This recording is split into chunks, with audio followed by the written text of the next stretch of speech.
Violent Femmes open up the Bennington show today. Welcome, everybody. I'm Ron Bennington. There's Gail Bennington. Yo. And Stanley Bennington. What's up? The kids were all excited to sing along, which was probably the funnest song in the world for everybody to sing together. Oh, hell yeah. Which you've done at a million parties. It is the most fun. It is the most fun. I love that album so much. That was one of those first albums where I remember stealing it from your own collection, taking it to my room and just listening to it on a loop over and over. Well, that's, you were, I don't even think that was alt rock. I think that was college rock. Yeah. At the time. It wasn't even alt. And yet, that album, there's never been a major giant band, but that album is around forever. They were on Colbert last night, and I don't know whether I forgot how short the lead singer is or something happened to him. He just looks so tiny. He looks so tiny, and it's strange to see him older, but his voice is perfect. Yeah. His voice sounds exactly the same as it did when he was young. I'm very excited because they were on because they have a new album out. Yeah. How'd you like the song they played? I really dug it. I was into it, and I liked their Weber grills that they played on. That was really, really fun. I was going to buy it, and then I was afraid I don't want to get it taken again. So, you know what I mean? I wonder if there's just a product that I could hide my albums and use it that way. I wish I could be Simply Said. Everybody turns to Adam Sandler. And then you just get to come blasting back in. Every fucking party you'll ever go to in your life. Everybody that was that song. our drop of our generation. Yeah. That's how we used to drop before you people made a big deal out of it. Cool stuff up on the iBang. This story about Dice. I forget what show it's off of, but when he was in the Pool of Blood on vinyl, he was still laying there doing stand-up, which is a great story. And like they're doing it, Bobby Carnival is telling us if, this isn't something that Dice would be doing wherever he is all the time. But I think one of the cool things up today, and Joey Jojo sent this in this morning, it's Britney, I guess, lip-syncing with herself in her bra and panties. Yeah, and a big fake tattoo on her torso. Oh, that was a fake tattoo? Yeah. Well, look at the body. Give us a little sound there. Whoa.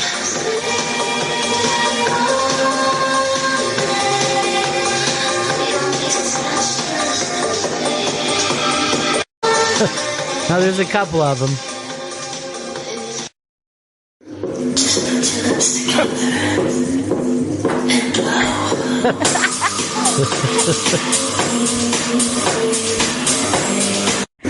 Now, here's the deal. It reminds me of a kid in the mirror. It's a 13-year-old girl in her bedroom pretending to be sexy instead of realizing that you were an actual sex symbol. But you know what? She looks great because before you had turned the screen, I actually thought it was Shakira. So Wow. she was looking very Shakira-esque to me.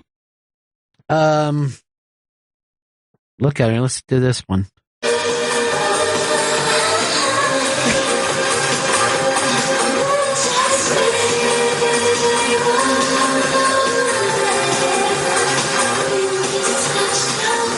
See, I would like to put this up as a PSA. Like, remember, kids, you're going to want to, but please don't fucking nut. Because everything about that girl is fucking crazy trouble. She doesn't mean to. Right.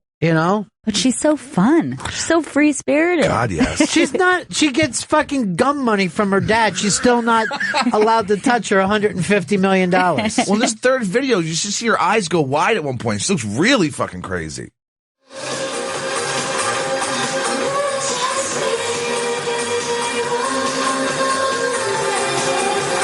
Yeah, she is.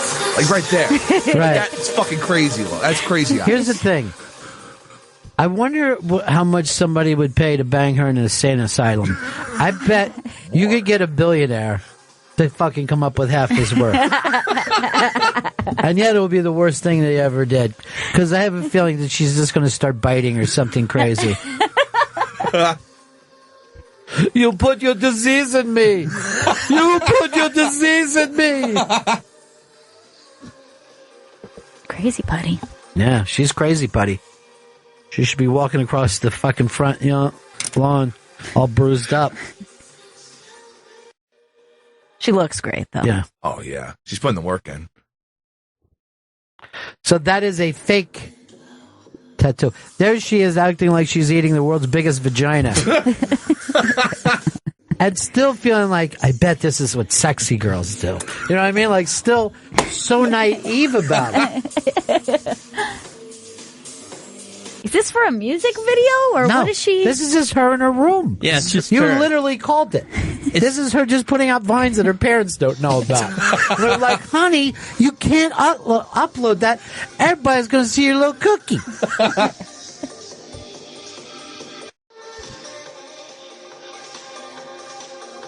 She still seems like 17, 18 years old to me. I think that you're just way overshooting that age. I think 8 or 9. She broke when she was 17. Yeah. That wasn't a normal teenager being on MTV. But she's still lip syncing with herself, even. Like, if you see her Vegas shows, there's just. It's all about we're dancing around to a show as if it was karaoke. Or that fucking lip sync contest on TV. She'll probably end up doing that with herself. I love this song. It is kind of crazy, though, that she came back from the shaved head and hitting people with the umbrella. Like, I thought that was probably the Britney that was going to reign after that. Like, I just thought, okay, Well, that's where this sad story went. Yeah, her parents got the government to stand in for it. Now, honey, you understand you're going to get money for Kit Kats and all that, but nothing else. Don't come driving up here in a new car.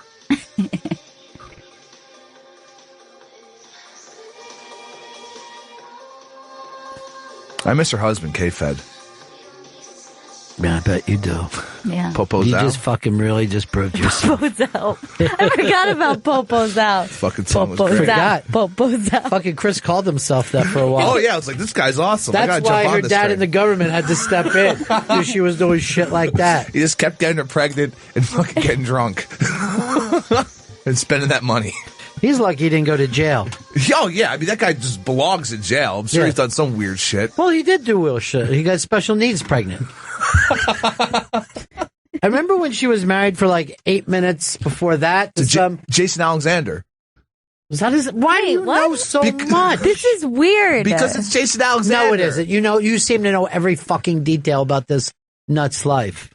And I remember, like, this was some dude that she was friends with. Yeah, some high school friend. Some bro. Yeah, and he fucking married her in Vegas. You know so much more about You Britney could than I write a- ever would have thought. Could write a book on her. Well, you remember when he put out that YouTube video where he's crying under a blanket. She really fucking broke my Oh, heart. I forgot that dude. Remember? He was like one of the first viral gay guys. Like crazy viral gay guys. And it was just his personality. It wasn't, putting out silly videos. Leave It's just, Britney alone. Leave her alone. What's that dude's name? See a 25-year-old woman, Chris Crocker. 2 children, Crocker. and die?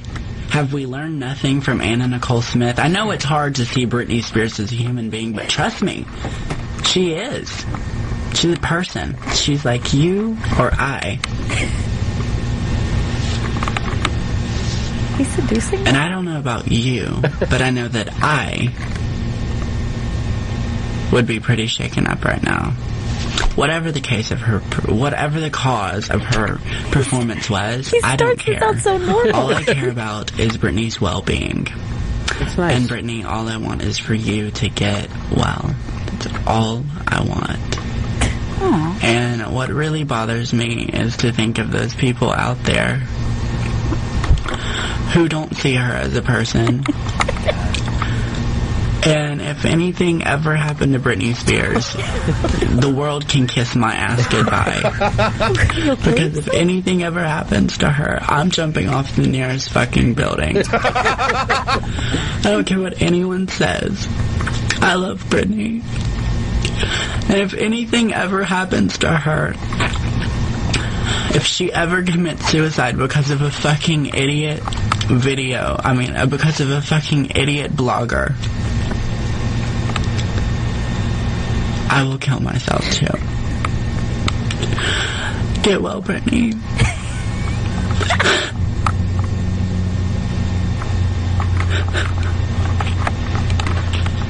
Chris, your hair was so long back then. Yeah. The world needs to know that Brittany still has her fans. Christ, how long has this lapsed? Let's jump to the freak Get out. to the freak Yeah. out. Started to freak out. Readers and making money off of her. She's a human. It's Cashmere going crazy. What you don't realize is that Brittany's making Stop you it. all this. This is like Cashmere at every fucking red carpet. Cashmere, get over here. When can you make something that goes viral like this? You're too happy. Yeah, and I feel like I have too much hair right now for a wig, so I gotta work on You're that. bleaching. Have you ever been so entrenched with a starlet that you get like this? Oh, that's my Katy Perry.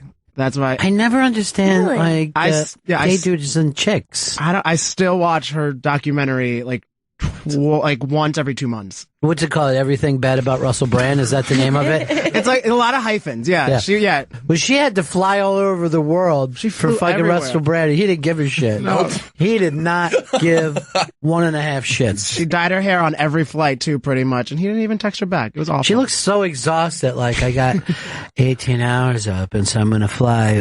Russell Brand's doing a one-nighter. Iceland. Working out some material. You would just see, like, those unattractive people who make her up. There's something amazing about people who do hair and makeup that they never do their own. Yeah. And then they take on the personality of whoever they're giving hair and makeup to. Especially hair. Like, a lot of times people are really good at hair. They don't have time for it's their so own. bad. Yeah, and they'll have like a protruding, like skin tight, like muffin top with like a studded belt. Yeah. And they're just like, There was one that It's like, always.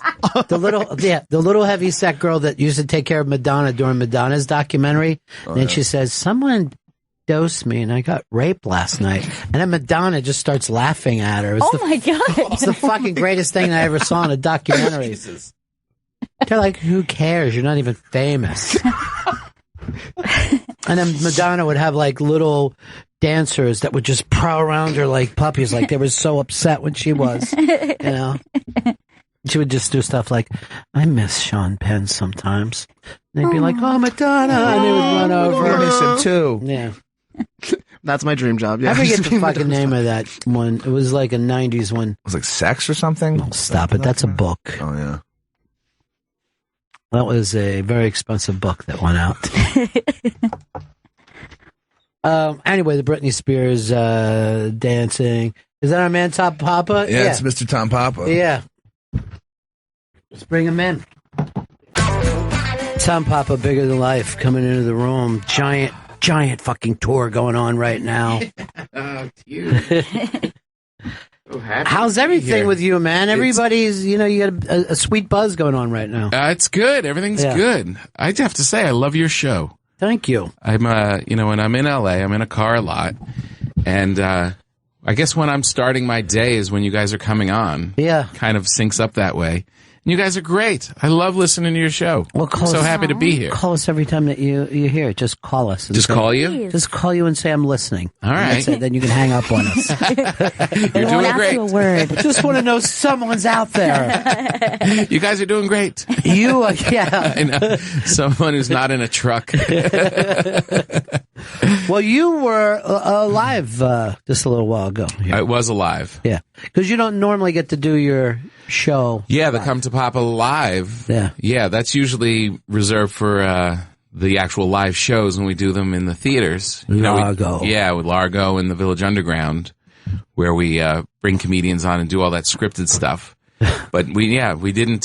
They were like, Tom, you got to come to take over Raw Dog and do it live. I'm like, all right, this will be cool. Then they put me in like someone's office with a microphone.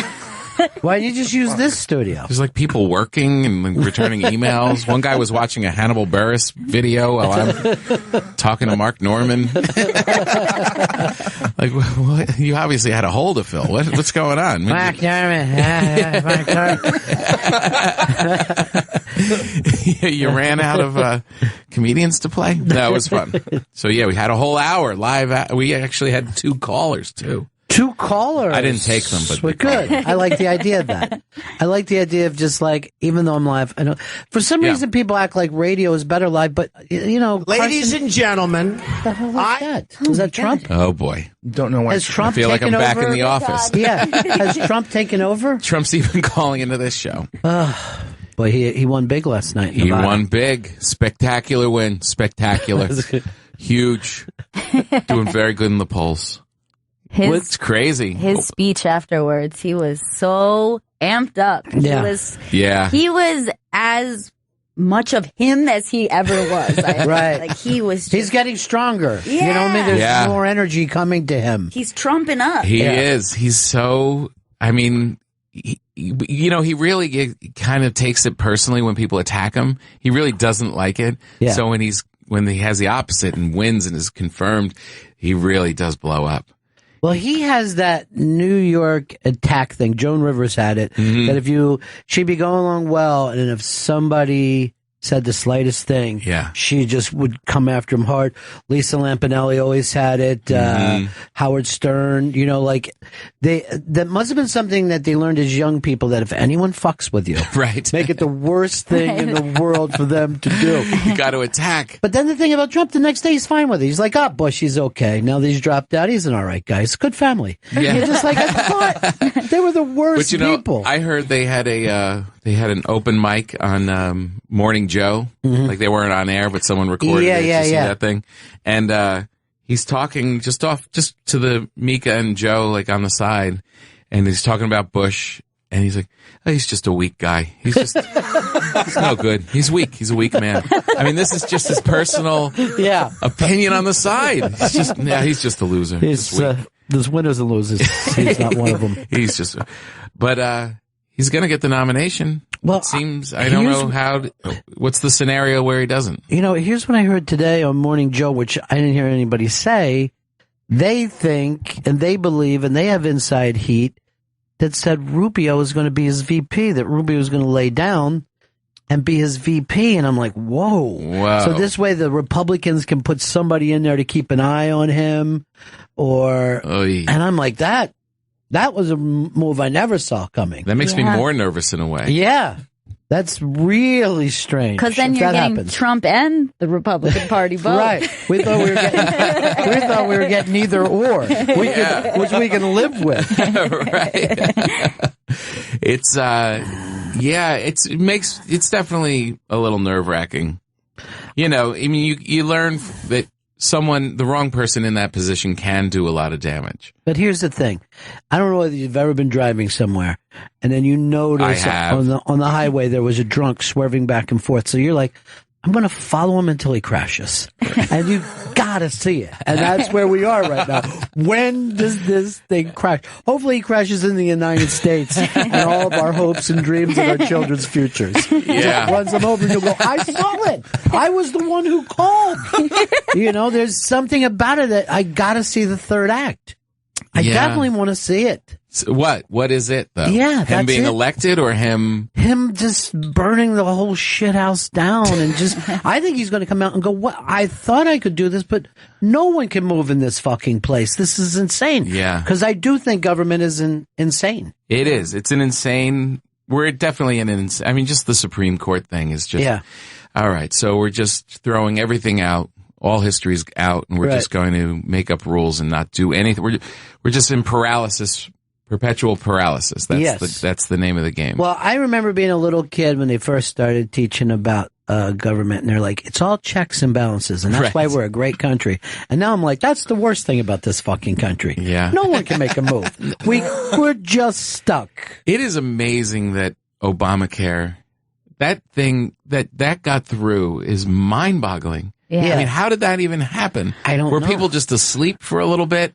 How did you get something so monstrous through when you can't even get And the Republicans that voted on that thing. That's what I mean. Crazy. I guess because the initial plan was probably more ambitious. It was even larger, and maybe this is what ended up being the whittled down version of it. Yeah, maybe. That's how maybe they were drunk. Yeah. Maybe they put something in their water. How is California reacting to Trump, though? Is it seem even crazier out there? Yeah, it's hard to get really a vibe. Everything's national now. You know, there's not like LA is such a decentralized place. It's not like here where you kind of feel it. It's kind of a little more spread out. You know, the way California goes, it's heavily Democratic, but there's big Orange County and places that are Carmel up around there that are very staunch Republican. And, you know, they're not, it's the confusing thing for the Republicans because he's not really their prime pick, but they don't he may like be him. their only chance. So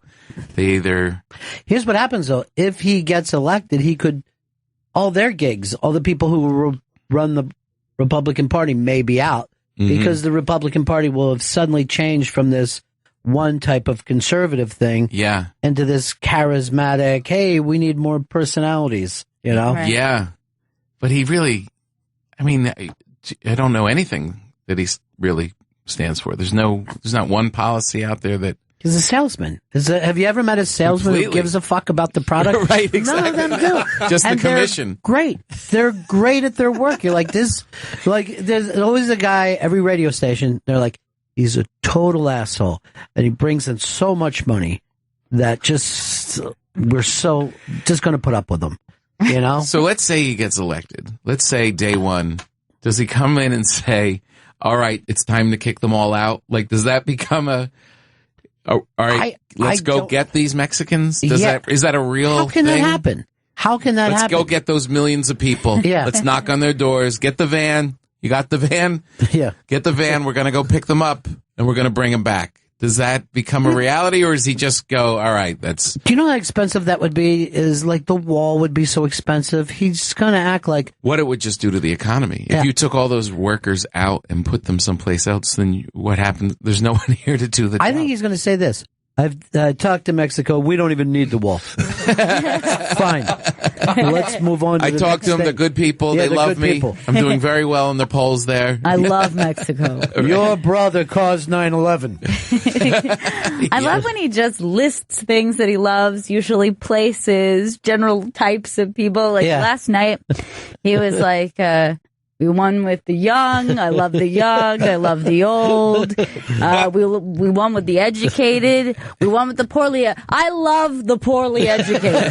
And they always love him. Strange chant. Like, right. Oh, all right. I love the poorly educated. They love me. They were always good people. I talked to a poorly educated man. He's saying amazing things. They've never seen a guy as popular as me. The poorly educated have never had someone like me. The women, they love me. They all love me. I love the women. I don't think they should be able to vote, but they love me. It's going to be spectacular.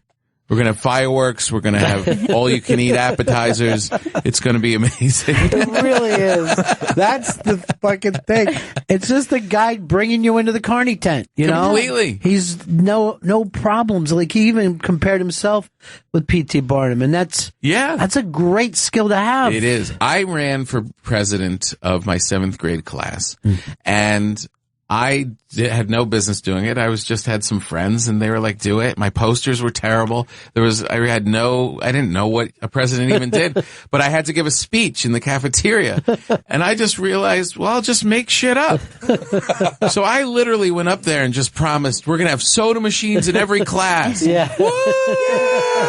Yeah. We're gonna have no homework on the weekends ever. Woo! And my big closing was, and if you vote for me, we're going to have a trip to Disney World. Wow! I won in a landslide. None of those things came true, but it didn't matter. I just said them and people got excited. Well, the shock that the student council doesn't have as much power. I mean, you really talk about a puppet government.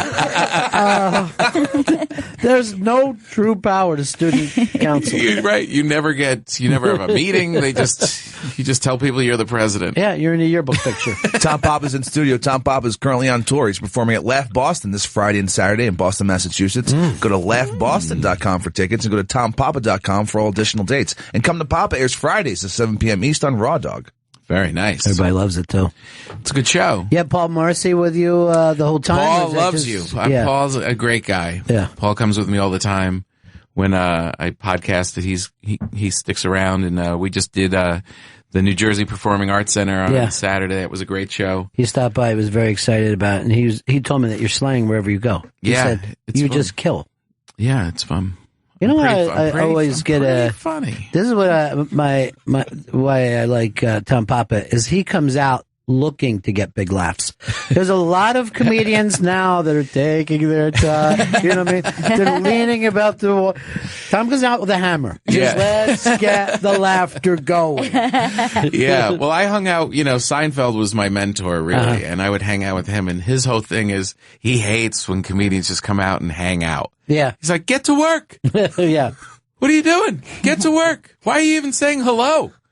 He hates when people come out with, how you doing? Hey, how's everybody doing tonight? He's like, they're doing fine. They paid. They're in the seats. Do your job. He just had that big thing where he brought Steve Martin to do. I was there. And you were there for that I was show. supposed to be the opening act that evening. Is that right? Yes. So that they asked me if I would perform with Jerry and at the Beacon show. He's doing every month all year. They all sold out. He sold out 12 Beacon shows in 30 minutes. People are planning vacations around it. Like they're flying to New York to see him at the Beacon. It's amazing. And he deserves it. He's built it up. It's a great thing. And they asked me to do February. So I was honored. I said, that'll be great. And then they called me a couple weeks after and said, you're out. I said, why am I out? They said, well, Steve Martin's going to do the date, which was very exciting. And I was going to do the Beacon, and then we're going to fly right out that night and go do Rochester. So do like those 2 nights. So Steve got the Beacon and I got Rochester. And so I had to come in for it anyway from LA. So I came in. And I'm just hanging out backstage, waiting to hook up with them. And within a minute, the elevator opens, and now I'm in a dressing room. Me, Steve Martin, going over his jokes out loud to us, Jerry, and Tom Hanks. That's the people. That's the four, the big four. Yeah, the big four, exactly. Me and my cohorts. I'm just like, it's so uncomfortable because these are the monsters of your life. Right. This is the guy from watching Bosom Buddies on with Tom Hanks. Steve Martin, first comedy album I ever heard in my life. Jerry, the monster, and I'm there, and you can't even enjoy it because the whole time your brain is just saying, just don't ask for a picture. Don't take a selfie with you. Just don't act like you've been here before. The cool thing was they knew who I was, which was, I couldn't believe. Like Tom Hanks was like, sure, where are you playing? It was just like, that alone was heaven. And then Steve just reading through his material, because he doesn't really do stand-up, so he's going through his material before he's going to go on. It was such a trippy 35 years since he did his last stand-up. It was 35 years. And when he dropped out, he was probably the biggest stand-up of all time. You know, it's like, I mean, he went out and played just every big arena tour and then said, now I'm done after that. Yeah, just walked away. Why do you think he stepped away once his success I think the act got bigger than him. I think he realized that this thing has gone from being my act into something else. Yeah. And I'm going to do movies because this can only, get worse. You know what I mean? That's what he says in his book. Yeah. And, he was playing a character. It was a character, this persona that he created, and he knew it had a shelf life. Right. He knew it was for that time, and just to keep going with that would have been kind of sad. I guess doing King Tut in your 60s would have been weird. The venues are getting smaller and smaller. Right. But he still has to bring the trunk out with his costume in it. I mean, if you really look at Steve Martin's career, you have to go back in time before you could compare that. I mean, you'd have to go back to Groucho or somebody like that. Because there's nothing. It didn't exist. Yeah. Nothing. Yeah. He was the first one to be that huge. And then just walked away and went and did film and did all the rest of it, and an amazing career. But then to walk out there, and I was thinking, well, it's not really like he's doing stand-up. He's going to do a little banjo.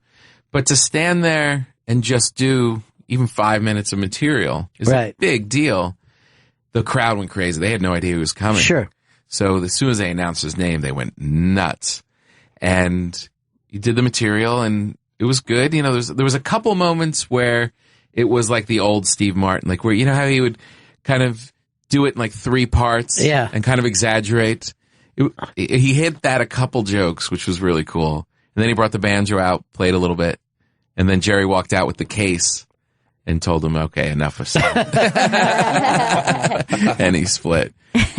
Pretty crazy. When did you first meet Seinfeld? About what part of his career then? After he was done with the show, a couple of years after that, when he came back to New York and was going to start doing stand-up again. Oh, with that documentary? Around that time. And, you know, there was no one around who he came up with. Everyone was gone. Mm-hmm. So it was all new people, except for Colin Quinn. And I was at Stand Up New York, and he came in like 2 or 3 nights in a row while I was on stage. He came in. For the first couple months, he didn't go on stage. He just would come and check it out and see what people were doing and just kind of hang in the back. And before he actually went up, and this one week, I was just on stage each time he came in, and you could see through the glass from the stage that Seinfeld was walking in, and I was like switching up my material. I want him to hear other stuff, you know. It was like, and I came off stage one night, and then he was at the bar, and he's like, "You're really funny." I was like, "Oh, really?"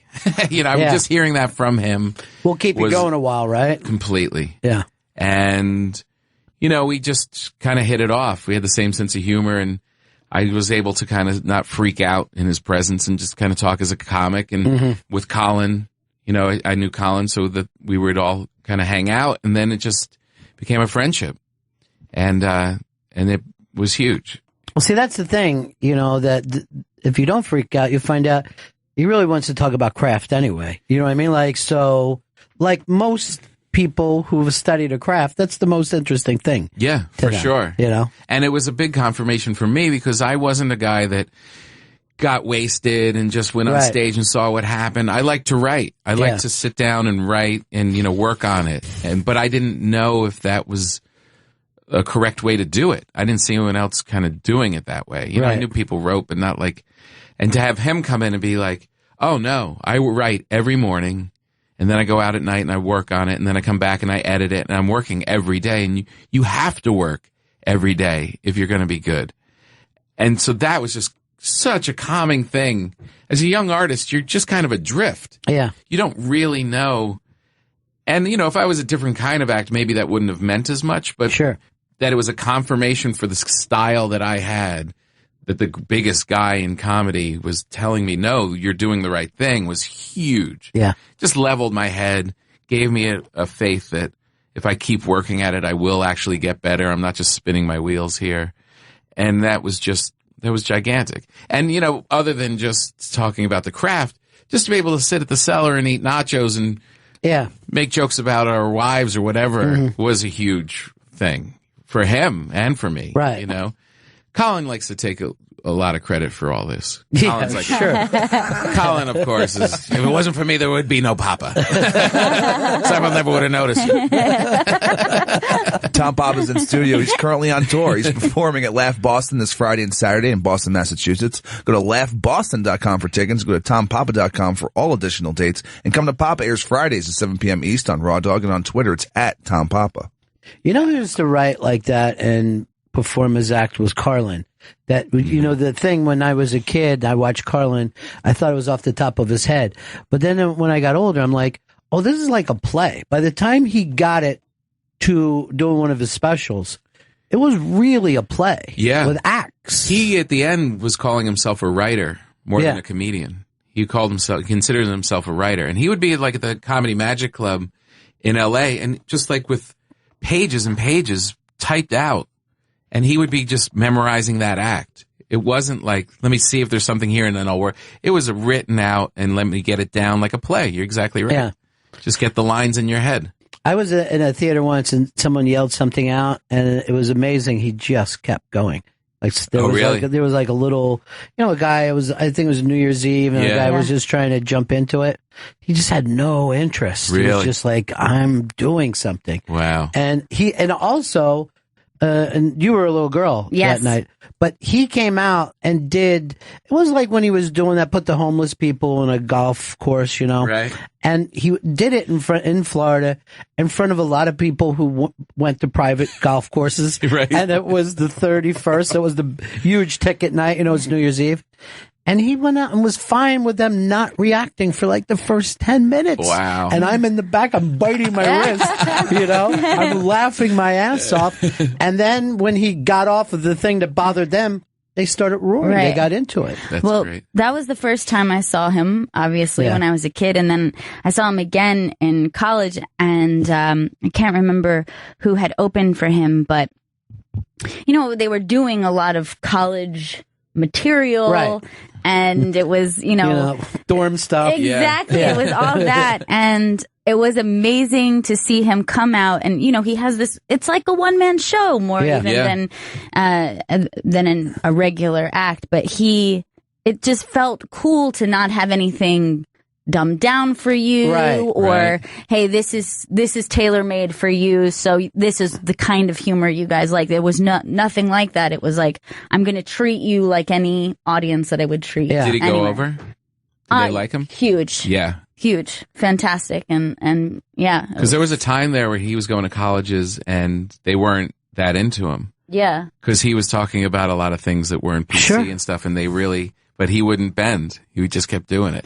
Yeah, and I would even say I went to a pretty, it was an art school, so That's it cool, you had got a liberal kind of vibe in that way. So it definitely could have gone that direction where Right. people would have been more sensitive. But yeah, they went crazy. Everyone. I never got to see him. Loving I it. never met him. I never saw him. The only guy that came to my college was Rich Hall when he was doing his Sniglets. Oh.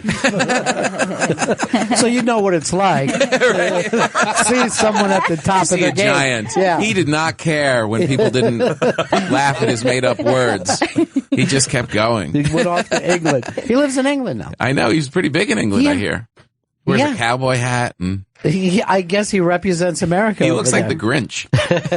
He has a big Grinch face in England. But that was a gigantic bit that he had, Sniglets. That, Huge. Yeah, was just belonged to him. He would just know? make up words. Yeah. I don't know what any of them were. I mean, Yeah, he would make up a word that meant when your, fucking shoestring hits a puddle or whatever, Yeah. whatever. But the thing about it is, then he would put out a book of the same thing from the stand-up and be able to sell that. These little books that they would sell in the humor section. yeah, it'd be like the bottle capacia. Yeah, right. The process of putting the bottle cap back on your water after every sip. And people would be like, wow, I do that too. Bottle capacia. Yeah, he had an HBO show that was like a fake news show.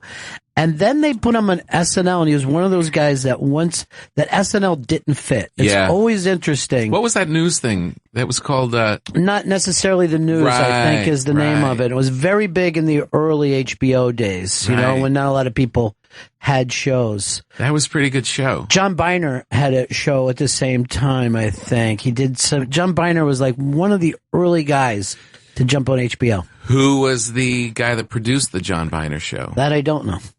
Super Dave Osborne, Bob Einstein. Really?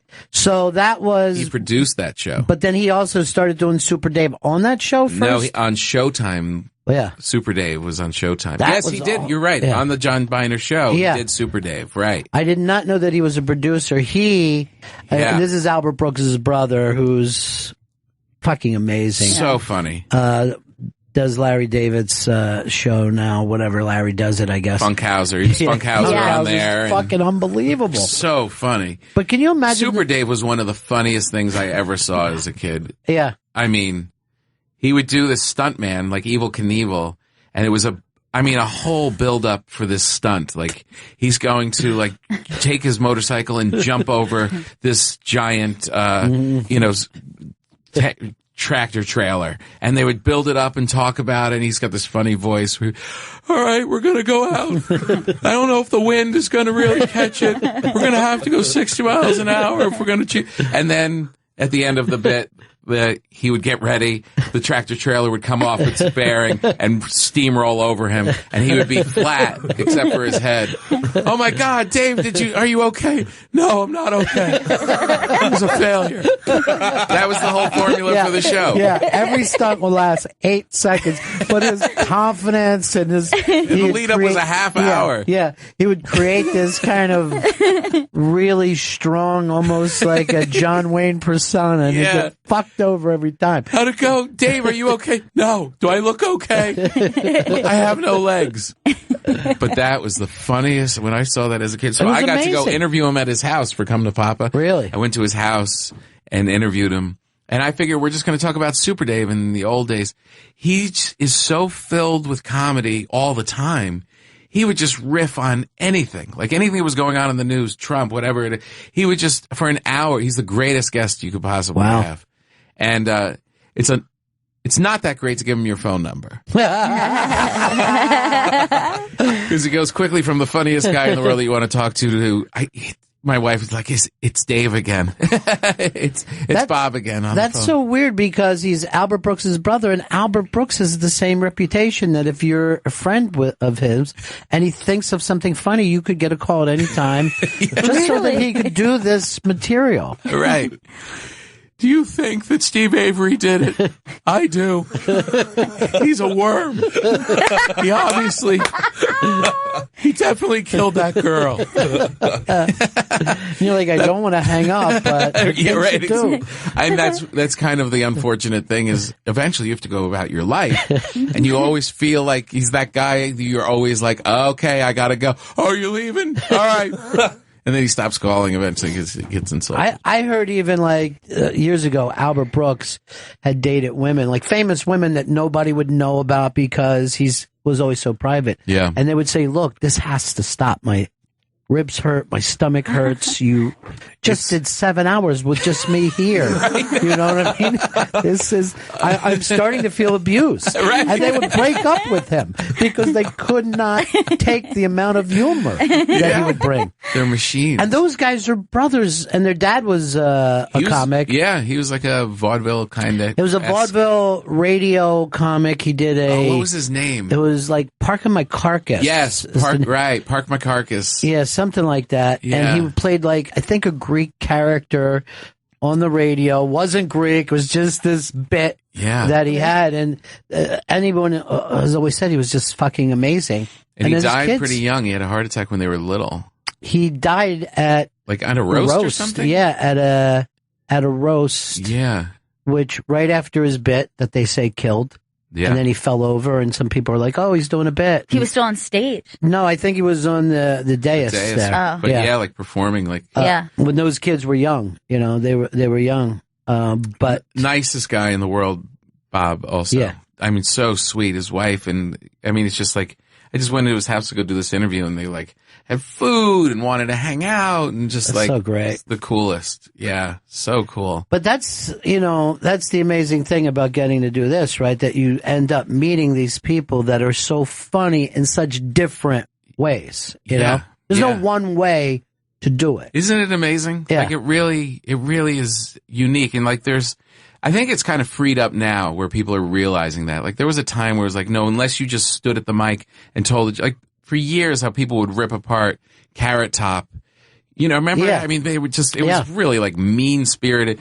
And now it seems no, we kind of realize there's a Tig Notaro out there, or there's a Carrot Top out there. And, it may not all be your cup of tea. Yeah. But they have huge audiences and just a different way to make people laugh. I was telling the kids this. I remember one time you had to decide whether you like Dice or Kinnison. You could not. That's say, right. I like them both. Yeah. You had to take a stand like it was Palestine and Israel. Right.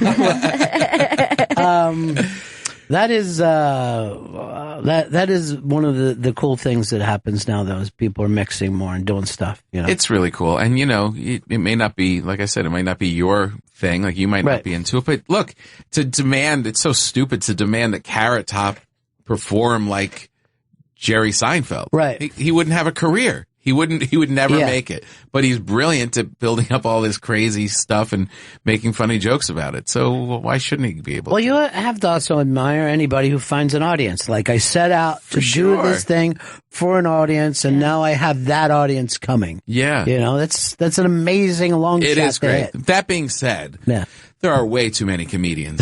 Yes. There are way too many people who consider themselves comedians. It's just, there's too many. People bring names up. You're like, who? And then I'll bring names up and they're like, what? It's just too, my nephew in Brooklyn had a comedy show the other night in his basement. Yeah. Literally in the basement of his apartment building. He put up some little fairy lights, had a microphone, and there were 3 comedians in there doing stand-up everywhere. Bookstores, bowling alleys, comedy clubs, YouTube, Vine. It's too much. It's that's the stunning thing, that the gatekeeping of the clubs has been kind of, I mean, you can go to, I do comedy in a butcher shop, then my YouTube hit, and you bypass everything that everybody else used to work towards. But to be fair, though, those people, and God bless them, they have a lot of fame and, you know, on YouTube, but they're not really, they couldn't walk into any room in the country and destroy for an hour. There's no real act. It's not like, you know, still, unless you go through that club system, you don't end up with a Bill Burr or a Sebastian or a Gaffigan or, you know, those people who just play to their own little audience in Brooklyn. And, you know, they could have fame, but, they're comedic, but they're not comedians. That's not a stand-up comic. You know what I mean? Right. So you're to have an act. Yeah. So you say you got to have your time, and no matter where you show up, you got to be able to do that time and connect with that audience to truly be a comic. Yeah. Or just to have an act, just to go for an hour, you know, to be able to go and just kill for these people in a basement in Brooklyn is one thing. Can you take that same thing and show up in Arkansas at a meeting for farmers and make those people laugh just as hard? You know, do you have that appeal? Do you have that skill? It's really comes down to a craft and a skill. The YouTube celebrities particularly, I think, are interesting because they continue to get these breaks because they have the numbers to support it. Right, you can walk into Hollywood and say, look, I have half a million people following me. And that's cool. And that's real currency to people like that. And I would imagine a lot of times you end up finding out, you know, when they give them big tours with live shows or Netflix series or whatever it is. They find out very quickly. Yeah, but that's more like being an actor than being a stand-up. You know what I mean? Like, that's not, like, you're not going to come away. Like, you go watch Seinfeld at the Beacon, you're laughing every 10 seconds for an hour and 15. That's not going to happen when you go to a show for a YouTuber. And that's okay. Like, my kids love a couple personalities on it. They don't care about, they're not comparing Jerry Seinfeld to that. I'm just saying it's just not stand-up. It's its own thing, you know. It's probably the way. It's probably the way that, like, people who dedicate themselves to acting look at comics who get a sitcom, and you know what I mean. Where like, okay, they're doing something, but not what people like me and Robert De Niro. Exactly. I think people probably get bent out of shape because it brushes up against what you do. Yeah, you know, it comes close to what you do. So I'm sure there's people that are like, you know, beating up their wife while they're yelling about some YouTube sensation. But you know, it could have been me. Yeah. That son of a bitch, what does he have? I've been touring for 20 years. Can he kill it bananas? I don't think so.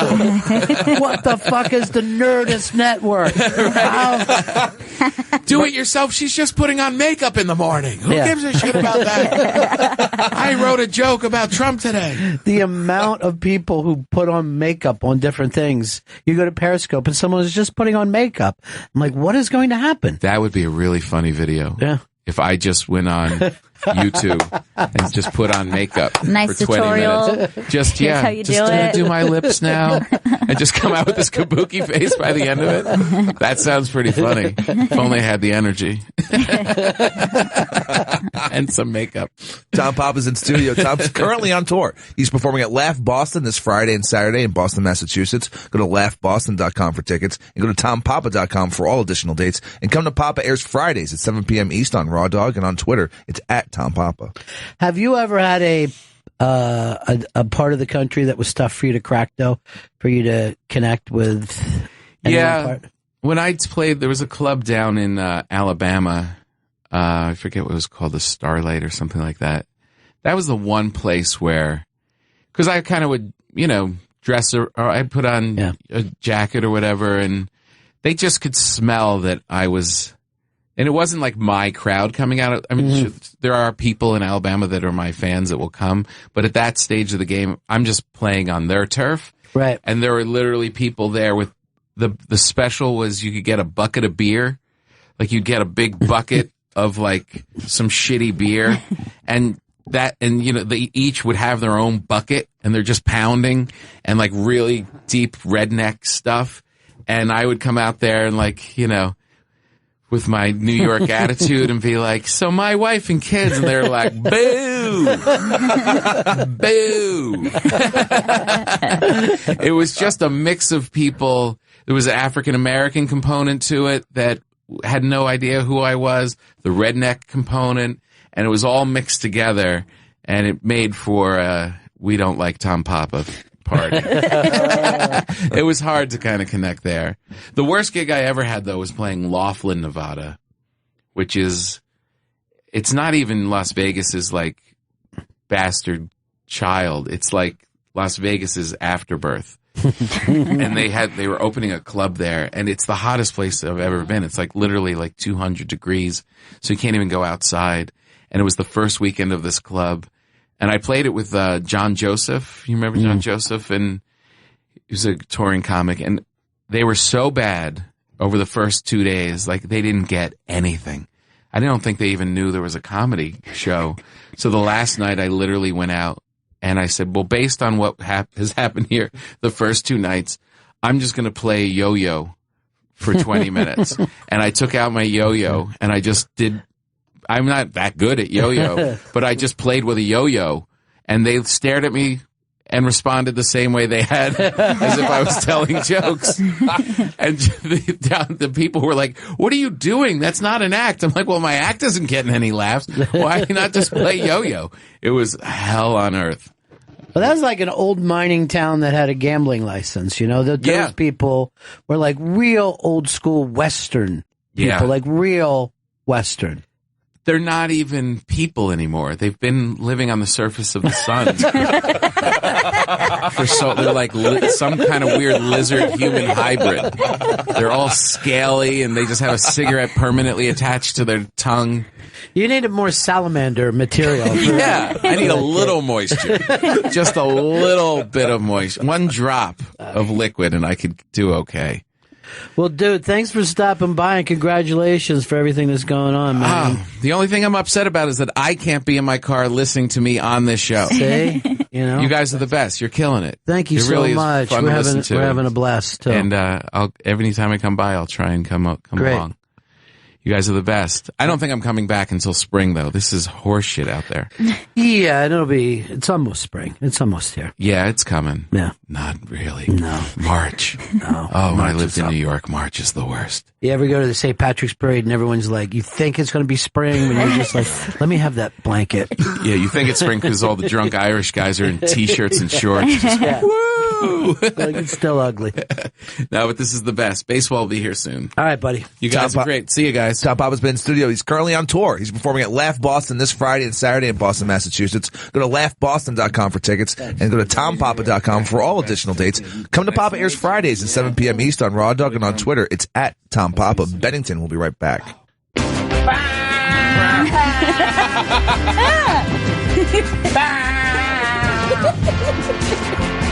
Yeah, buddies. The Bennington Show. We're very excited because coming up in just 15 minutes, Pete Lee's making the scene. Yes. Pete Lee. So sweetly. All right, let's just try to guess this. Do you think Pete Lee is his real name? I think I'm going with no. I think that it is his first name and his middle name changed it to the full name. Because there's some crazy last name. Yes. Couldn't get into comedy with. Or he shared his name with a celebrity. Pete probably Pete Best, Right. the Beatle that didn't quite make it across the pond. Maybe he's Pete Rose. Holy shit, if I was Pete Rose, I'd have kept that name, just changed my first name to Showboat. I feel it's more like a Stanley situation.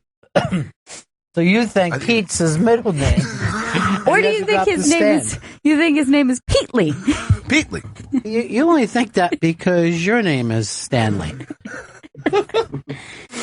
You ought to go out, and when you try to make reservations for places, you go, yes, Stanley, and I'll be there right after Comic-Con. And then you can just, put out that practice driver's license that you have. Look, it's Stanley. See? I told you, I'm not lying. You want to start us calling you Stanley Steamer? No, I don't want to be called that. Then it's back to Cleveland Steamer, your other nickname. Pick. You gotta pick. Well, he picks, all right. Picks his ass. Stanley Steamer, then. You know what? Every time we go to the movies, he sticks his finger down the back of his pants. He goes, time for me to pick my seat. And I'm like, why'd you say that? Every time? It's just for us. I don't go to him very much, but yeah, every time I've been with him. Love those screening rooms. I always go like this. Can I just get one of those computer screeners that I can never open? Anytime Chris goes, yes, this will be for your computer. It never is. It's going to buffer maybe for a while. And every time I was supposed to watch a movie, I just watched the Shark Tank on CNBC. It's not even the real Shark Tank. Like, I was watching Shark Tank last night from the first year. Like, there was nothing happening. Is it similar to the Shark Tank we know and love today? The products are stupider. The products are less. They're more assier and fartier. Like, there's constant ways to shit and cover up your farts. And they've done away with that, and they try to be a little more serious. Yeah, actually, there is a Shark Tank product that is blowing up right now and going crazy. And I'm telling you, I bought this product and it changed my life. Is it one of the fart products? It's not a fart related product, but it's a natural deodorant. Oh, yeah. And it's called Piper Y. And, I saw it on Shark Tank, became obsessed with it because I've always been looking for I like the unnatural deodorants. Most of them really creep me out. The aluminum and... Well, wait till this year when you see Chris. He's always got an armpit rash going all summer long. It's bad. What? And why do you wear fucking tank tops if you've got an armpit rash, dude? I like the way they look. It's my style. Disgusting, man. This is gross. Yeah. But this... That works on Periscope, but this is the real world. But this product has me What's the name of it again? It's called Piper Y. This is the one that you just put your finger into it, and then you get a little bit of sand, it looks like? Yeah, it's almost like a that. charcoal paste, and it's all natural, and it actually works. Like, you know why I remember them? Because the two women that had it said that when they were little kids, they had a lemonade stand together, and now they invented this product. I'm going to guess, I think Barbara was the one who bought in. It was Barbara. And pretty cheaply, right? Am I right? Yes, she did not. Yeah, like $8. She was able to buy 60% of the company. But she feuded with the other girl. I always forget her, the younger girl. They went back and forth. The queen of QVC? Yes, the queen of QVC. She's mean to Barbara. And they are good, nice to each other. You know how women are. There can only be one. But oh no, I'm thinking of Highlander. Whatever. We go by the same rules, though. I'm always Highlander rules in here. Only one woman at any time. But they did something like $1.4 million in sales in 2 months from deodorant, and they're just two chicks. Just two chicks. And you love it, right? I'm crazy about it. And to me, this is the first time that I ever had a situation where I got a product. I was so crazy about it that I just keep talking about it to other people. And like, I even after the first week just started texting friends like, hey, I just need to tell you about this. I feel like they feel like I'm being paid or something, but I swear I find it to be life-changing because this is the natural deodorant that's out there. Right. The Toms of the world. I swear to you, they make you smell worse. Stanley. That's probably what I'm you've been... I'm a Tom man. You do a thing. Tomcat. It is. Chris, I'm always like this. I go, you've broken out, and also your armpit smells like dead body. And that's what he is. It's dead body for men. It's dead body axe is what he has. Now, do you have a product, Chris, that you feel the same way about? I carry this since I bought it. I carry it everywhere, and it's a weird thing. It's called an Anchor mobile charger, and it'll charge your fucking phone in like a half hour to full. And I tell people about this. I should take it out of my pocket and say, you need to buy one of these. What do you got to charge that yourself later? You charge this, and then you just plug it in your phone when your shit's low, and then it's just Ew. your power on your phone is low. I have a feeling your shit hasn't been low in a long time, cheese eater. Now, there's a lot of those different products, though, right? Why is yours the best? This one because it charges so fucking fast. Like Half hour doesn't seem fast to me. but like you're at like fucking 2%, and then you're banged up. You're good. You're right. Yeah, in 30 minutes. But you can also just keep it plugged in at all times. It's tiny. It's cheap. It's fucking amazing. I love this goddamn thing. So you normally plug in your phone, you charge it, and then you charge your charger, so you got a backup. Exactly, yeah. Okay. It's like 2 extra fucking batteries in my pocket. All right, this could be a fun game to play. Is there a product that you love enough to simply sit there and cut a promo on the way these two have? I literally Because I'm racking my brain and I can't think of one. 844 Rock God, 844 Rock God.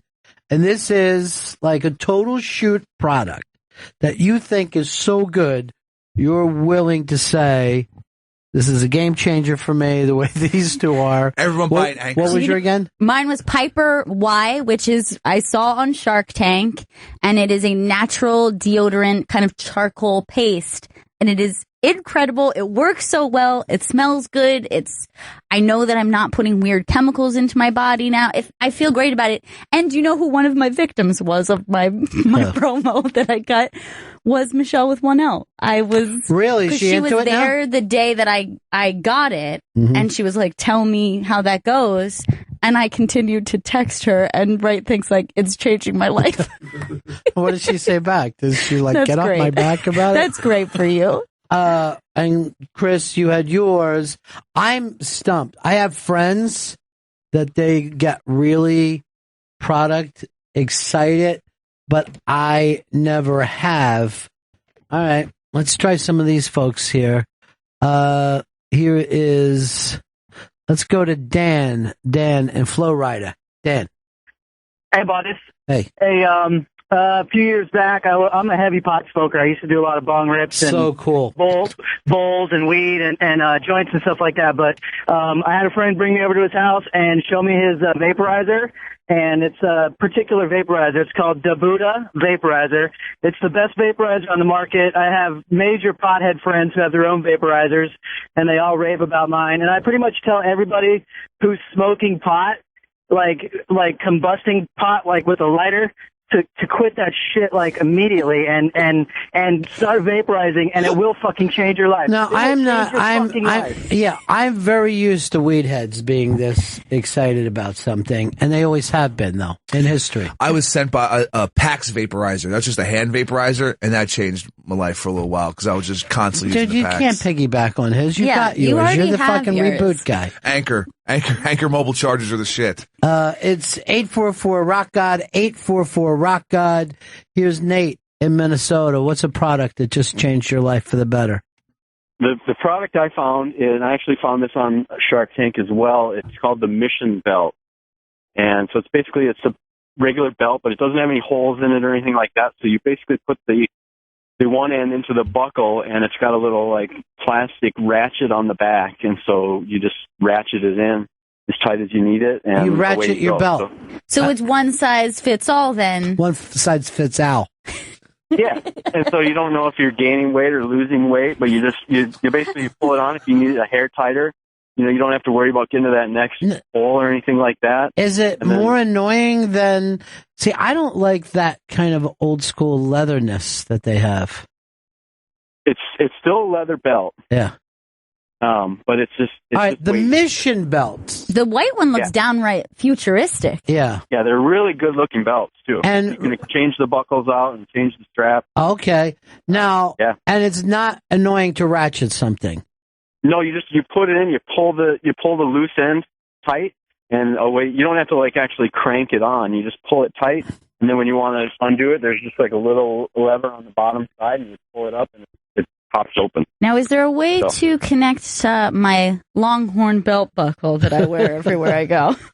I don't think you could do that. That's weird. I have Lone Star, and I just think it's so cool. All right, 844 Rock God, 844 Rock God, a product that turns you on and you're willing to promote. Now, I'm going to look at Joey Jojo. I don't see him as a product guy, and I'm still racking my head if there's a product that I feel like I can only have my brand. Okay, so this is something I get every morning when I leave the gym after doing squats, lunges, working on my body. Muscle milk. I get muscle milk every morning. It's the product I use, that the protein I need and the calories I need to transform this temple into yet an even bigger temple. You feel like you've seen... Is it a milk? It's not actually milk, but it's like a milk substance. But it's designed for like your body to weightlift and get stronger. But I drink one every morning. And it has a lot of protein in it. And you drink after workout. After a workout, yep. So it's supposed to pump you back up. Pump me back up, replenish me. But does it make your eyesight bad? I see with those big Elvis Costello glasses. That's one of the downsides to it. But I don't care if my biceps are so big. Jack in Maine. Yeah, I heard Dan Stoner talking about this squatty potty. It really helps me evacuate. All right, let's take a look at the squatty potty. Is this one of those benches that you put under your feet? Sure, I have the 9-inch one. Yeah, I've heard people talking about this. Supposedly, us here in the West, we shit the wrong way. Your feet are supposed to be much higher. And with the squatty potty, you're able to get the ability to have your legs up higher. Yeah, there's some sort of kink that you're putting in there. I don't know where it is, but there's like a certain kink that gets unkinked when you are in the squatting. Button. Yeah. The word that you're looking for is the ass button itself. Term. It's all new odor when you're done. It's like I'm going into different areas, dropping everything. It's unbelievable. Really? What? Yeah, it's incredible. I've heard people talk about this on talk shows before, and they rave about it. God damn it! This is blowing my mind. Yeah, and there's a lot of. Well, first of all, I think our bodies were designed to shit that way. That was the appropriate way to do it. And then there's like a lot of Eastern countries where they're really just in squatting position. You're like squatting over like a hole. Well, yeah, because just if you went in the woods, right, you would be squatting, not sitting the way we sit.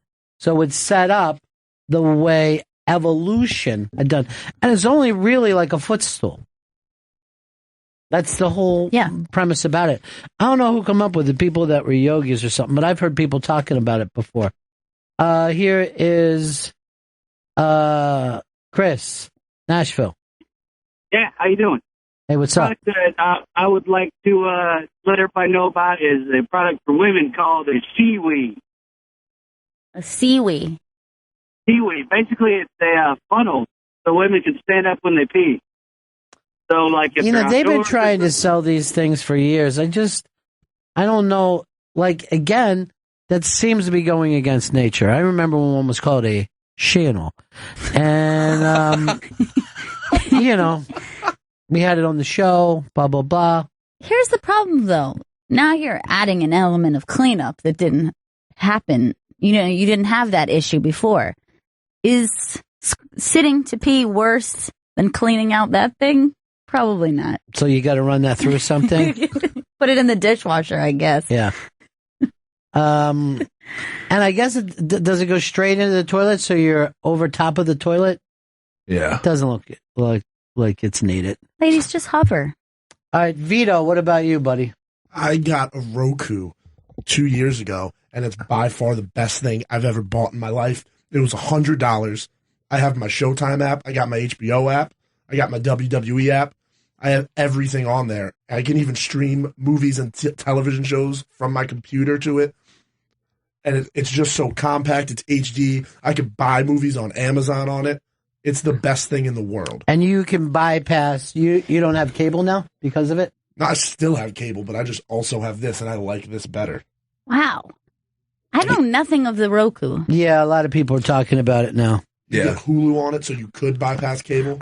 Yeah, that's what I was gonna say. If I could see it being very interesting, if there's enough that you could get through Yeah, it. you get all the streaming apps. You get everything on there. And YouTube. There's a Time Warner app. So if you have like Time Warner in your apartment and you don't want to get another cable box for your room, you can like set it up so you can stream the full Time Warner package to your room. And then you wouldn't have to get another connection. Exactly. That's why I See, that makes it worth it, even if you do have both. Then. Can you like watch YouTube and YouTube tax, all that kind of stuff? Yeah, you can stream everything. This one, I'm actually intrigued. It just looks like extra buttons to learn how to use stuff. You know what I mean? Like, I will tell you this. I could use a TV better when I was 3 years old than I can now. I got 3 different fucking remotes at my house. I've used the Roku thing. My favorite thing about it is you don't have to point the remote at the fucking TV because it's like radio signal. Yeah, then you end up changing your fucking neighbor's TV. And there's really minimal buttons, so this is perfect. And it even has shortcut buttons. It has a Netflix button on it. You love Roku. I do. And it has headphones, so you can privately listen while your partner sleeps next to you. That I do like. Sherry in Florida. Hey, how's it going? Good. Hey, so the guy with the belt, right?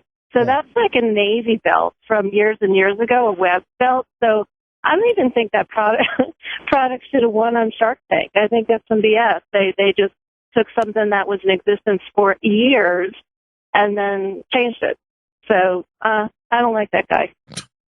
All right, I'm gonna. First of all, let's not judge each other. We're a team here. You know what I mean? He didn't come up with the product. They want to be breaking us up.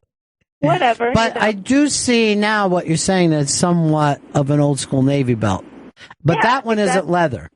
You know what I mean? No, I know. That's the only difference, really, because it was webbed. But whatever. I just don't think that's original enough to be a new product changing someone's life. Whatever. But if the guy wasn't in the Navy, you know what I mean? Sure. Like, How would he know? Not all of us are swabbies. Where did he live? Like under a damn rock? I don't know where he lived. I think he said Connecticut. I think they do need a character like her, though, on Shark Tank, who just comes out and says, "Boo! I'm ready a product." Boo! Yes. This man is a liar. Well, and the funnel thing is also some BS because funnels have been around forever. So somebody put 2 and 2 together. Yeah, but that's it's not even a new vagina invention. shaped. Yeah. You know, it's stupid. Anyways, that's my 2 cents. You did more than 2 cents. You gave like $1.380. Yeah, I know. You went in deep. Charging you. I'm glad she didn't come after Piper White. Yeah. I mean, I don't want to. I haven't tried that, but I might try that. It sounds good, but it sounds like it's like gritty, maybe? It's gray. It is not. It is not. You think that it will be, but it dries very clean. It doesn't come off on your clothes. It's excellent. You just have to wait right now because they're very busy. So right now, I think it's something like they blew up on Shark Tank. They blew up. Like I said, they did over $1 million in sales in 2 months, and I think That's cool. even the first 72 hours they said was like more than 75% of that. Like just in people that watch Shark Tank, they just scream, "I got to have that thing that Barbara just bought into." You know, because the Navy never did it before. That grouchy guy was pissed that he didn't jump on that idea. That bald guy. Well, I'm afraid, Sherry, that you're going to find out that I wasn't the first person ever to do radio and just start screaming at me. Mr. Wonderful, this man is a liar. He did not invent radio. By the way, this is an anniversary for something 4 years ago that you were here for, Gail. Really? What is it? I don't like you or Chris. I give Joey, JoJo, and Vito a pass on this. This is the anniversary day when Fez Whatley came out. I can't believe that was 4 years ago. 4 years ago, man. Time just shoots by. That blows my mind. It feels like that just happened. I know. That feels like it just happened. Is that why both of you forgot and didn't send like nice it was the text? 4 years that threw me. Time. Well, make sure you text and be nice. I mean a text. No, it's also 5 years ago since I lost my umbrella. Yeah, that was... And I never brought this up. I don't want to make a big deal. Mm-hmm. Fez's dad allegedly passed away, and it was a rainy day like today, and I gave his mom an umbrella, and it disappeared. And I don't want to hound her since her husband had died. But that umbrella was given to me by Branch Rickey, who from the Brooklyn Dodgers. And I remember Branch said to me, "Take good care of this umbrella, kid. I use it to keep Jackie Robinson nice and dry." And I go, "Jackie Robinson?" He goes, "Yes. Pee Wee Reese was able to crawl underneath them, black and white together, under one umbrella. Never even give it out." And I did. I never got it back. That is such a shame. That breaks my heart. 5 years. Yeah, 5 years with that, as I call, umbrella. What was my nickname for it?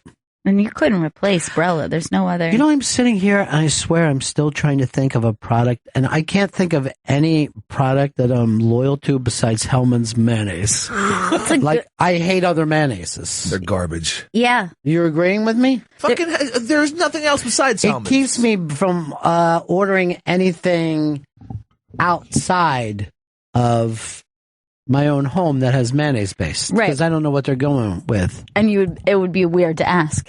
Now, is that Hellman's mayonnaise? I wouldn't trust chicken salad. I don't trust anything that they say. Like when people go, "That's not with peanut oil, is it? Because I'm allergic." I go, "You're fucked right now." Because if I'm a waiter, I'm going to go, "Yeah, there's no peanut oil." Oh, think. I wouldn't even bother that. I go, "I guarantee you, you will be safe and your throat won't close." The gentleman Mike that brought Tom Papa, I saw his throat close and unmasked when we ordered Thai food, and there was peanuts in it, and it's bothered me to this day. And that was many years ago. That really freaks me out. The great Michael O'Brien, the man behind the man in comedy. Yeah. He's one of my favorite people in comedy. He's always got the best with him, too. He's always simply the best, better than all the rest. Here's our friend Sharon in Philly. Hey, Sharon. Hey, Ron. Hey, Gail. Hey, Chris. Let's say, sweetie. So I'm calling with the ultimate Shark Tank Rub Daddy, which looks stupid, sounds ridiculous, and I am 100% loyal to that thing. And you got it off of Shark Tank? Got it off of Shark Tank. We buy it every time it shows up as a today's special value on QVC. Make it big there so I can see what it looks like, because I don't even know what it does. It looks like it's a sponge thing. It looks like a happy face smiley sponge. Face. Right. Yeah. So you put your fingers in the eyes and your thumb in the mouth. But that's not the big deal about it. This guy, whatever it is, came up with this chemical change that happens in this fudge when it's cold. It is like a hard substance that'll scrub, like we use it on the grill, we use it on like tough baked on foods, whatever. And then when you use hot water, it's a soft sponge, but no matter what you use it on, it works. I don't know if I like them telling me where to put my fingers stuff. That's my ball. Yeah. It looks. What are you doing with a scrub daddy? We got a scrub daddy right here in the studio. Bring it on. Bring it in. You use a scrub daddy? I love scrub daddy. Now, who brought that in though?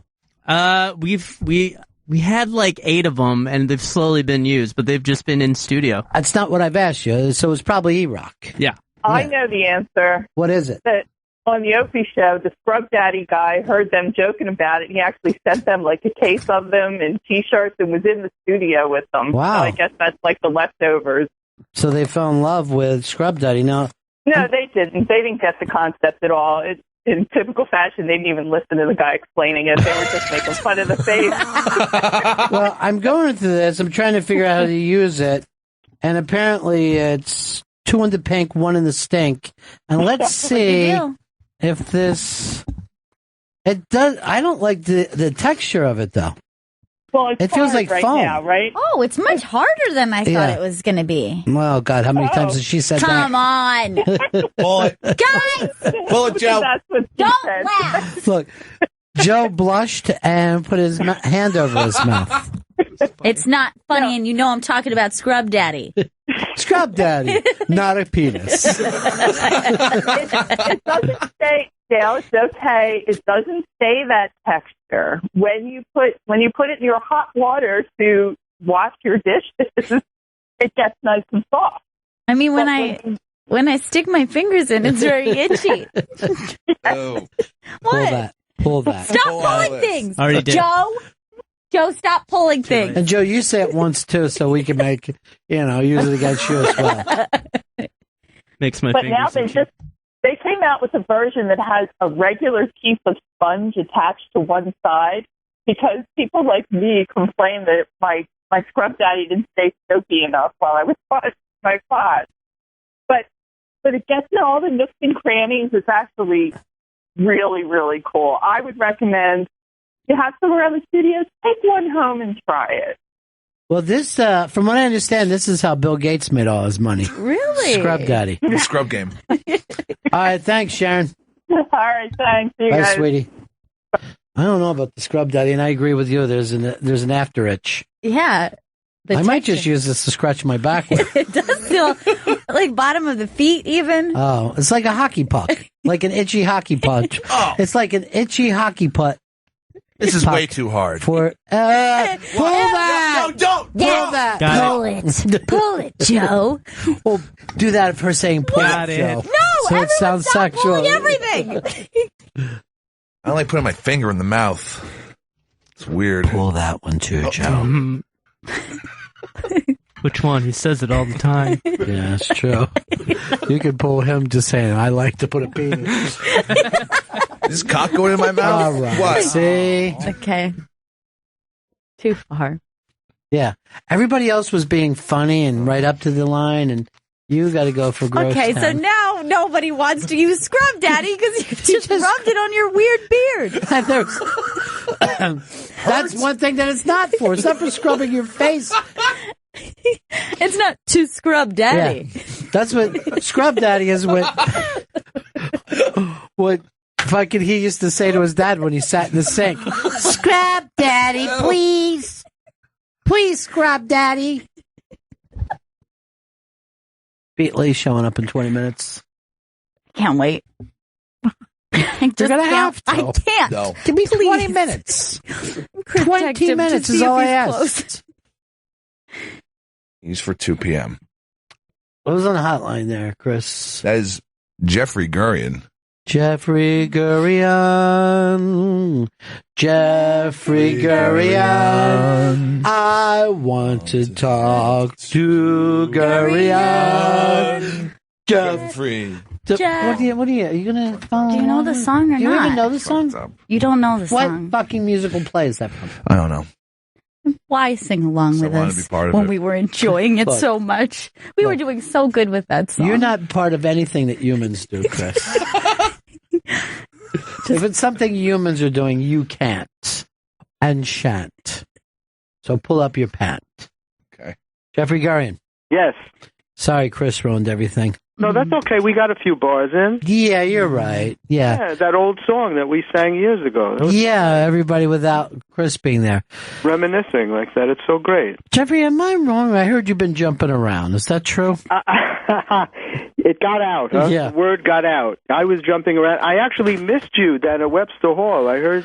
Well, I was at for the Big J Okerson get together. I was at the first show, and then as I was leaving, I looked back into the building and saw Jeffrey going to the second show. Oh, we It missed looked like him. they let him in first, Yeah. and you were in an empty hall when I was outside.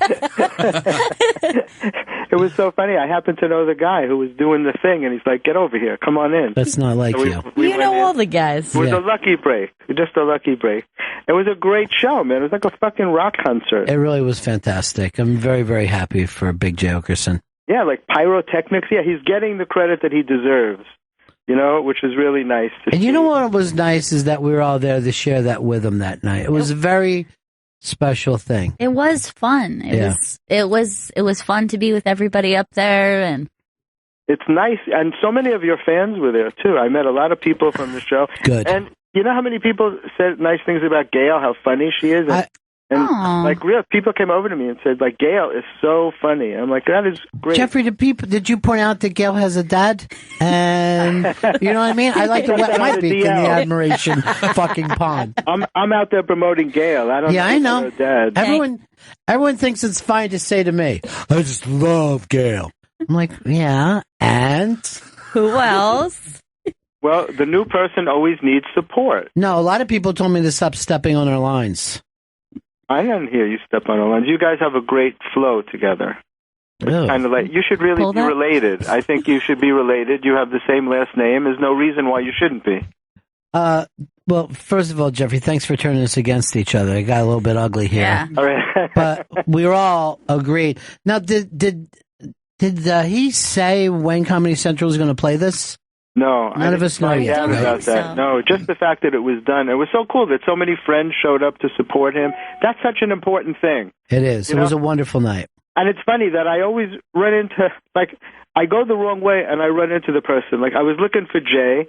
I forgot something in the bar. I went down there and he was there. And then at the end of the show, I had to get something from my car and I walked out in the street and he was there. So at least I was able to congratulate him because I didn't see him at the party. He didn't go to the party? He says he was going, but I didn't see him there. I saw everybody else. It was so crowded at the party, and they had Philly cheesesteaks, and they had big waffle fries. I shouldn't say anything, but there's a rumor going around that you were lucky enough not to go to the party. I went to the party. Did you eat any of the food? I ate a lot of the food. Is that why I'm sick? Are you sick? I felt a little queasy afterwards. Did you have a rumbly in your tumbly? Some people have said that they're concerned, and I don't want to say anything bad about it, but I've heard people say they're concerned about food poisoning. Oh, no. Really? I didn't hear that. I just, I thought it was the nervousness, the tension building up of the whole evening. Yeah. Was what? Well, why were you tense? Because I'm always tense. Whether I'm performing or somebody else is performing, I'm tense all the time. That's how I live. You know, I was there in the moments before Big J put in his hair gel, and I was concerned he was going to have a bad set because his hair was so flat. Oh, yeah. And I had that confused with his personality. But once the gel went in, he crushed it. He crushed it. He totally crushed it. Yeah, we were all worried he was going dry. I wanted there to be one thing that could go wrong so I could go over and give some advice like, dude, why don't you in the second show change that bit to this? You know, and I feel like then when I was watching it, I'd be like, I'm so glad I was there. But I had nothing to give him. The thing was just perfection. It was Why did you pick the early show to go to? I thought you're like a late night guy. You like to get home early? Well, I have to be up by 11:30 every day. Oh. No, I don't know why we picked the early show. I'm not sure why we did. Oh, I know. I wanted to stay away from Liz Sets Fire and Shreka, who I heard were running around like a hella that whole night. They were a Helen. I got a nice email from Shreka about how much she enjoyed coming in and being part of it. Never heard anything from Liz. Of course not. What happened Some people traveled from very far away, man, to come to that show. Well, I came down about 60 blocks. And I'm not even saying that. I had to come down an elevator, too. 60? Yeah.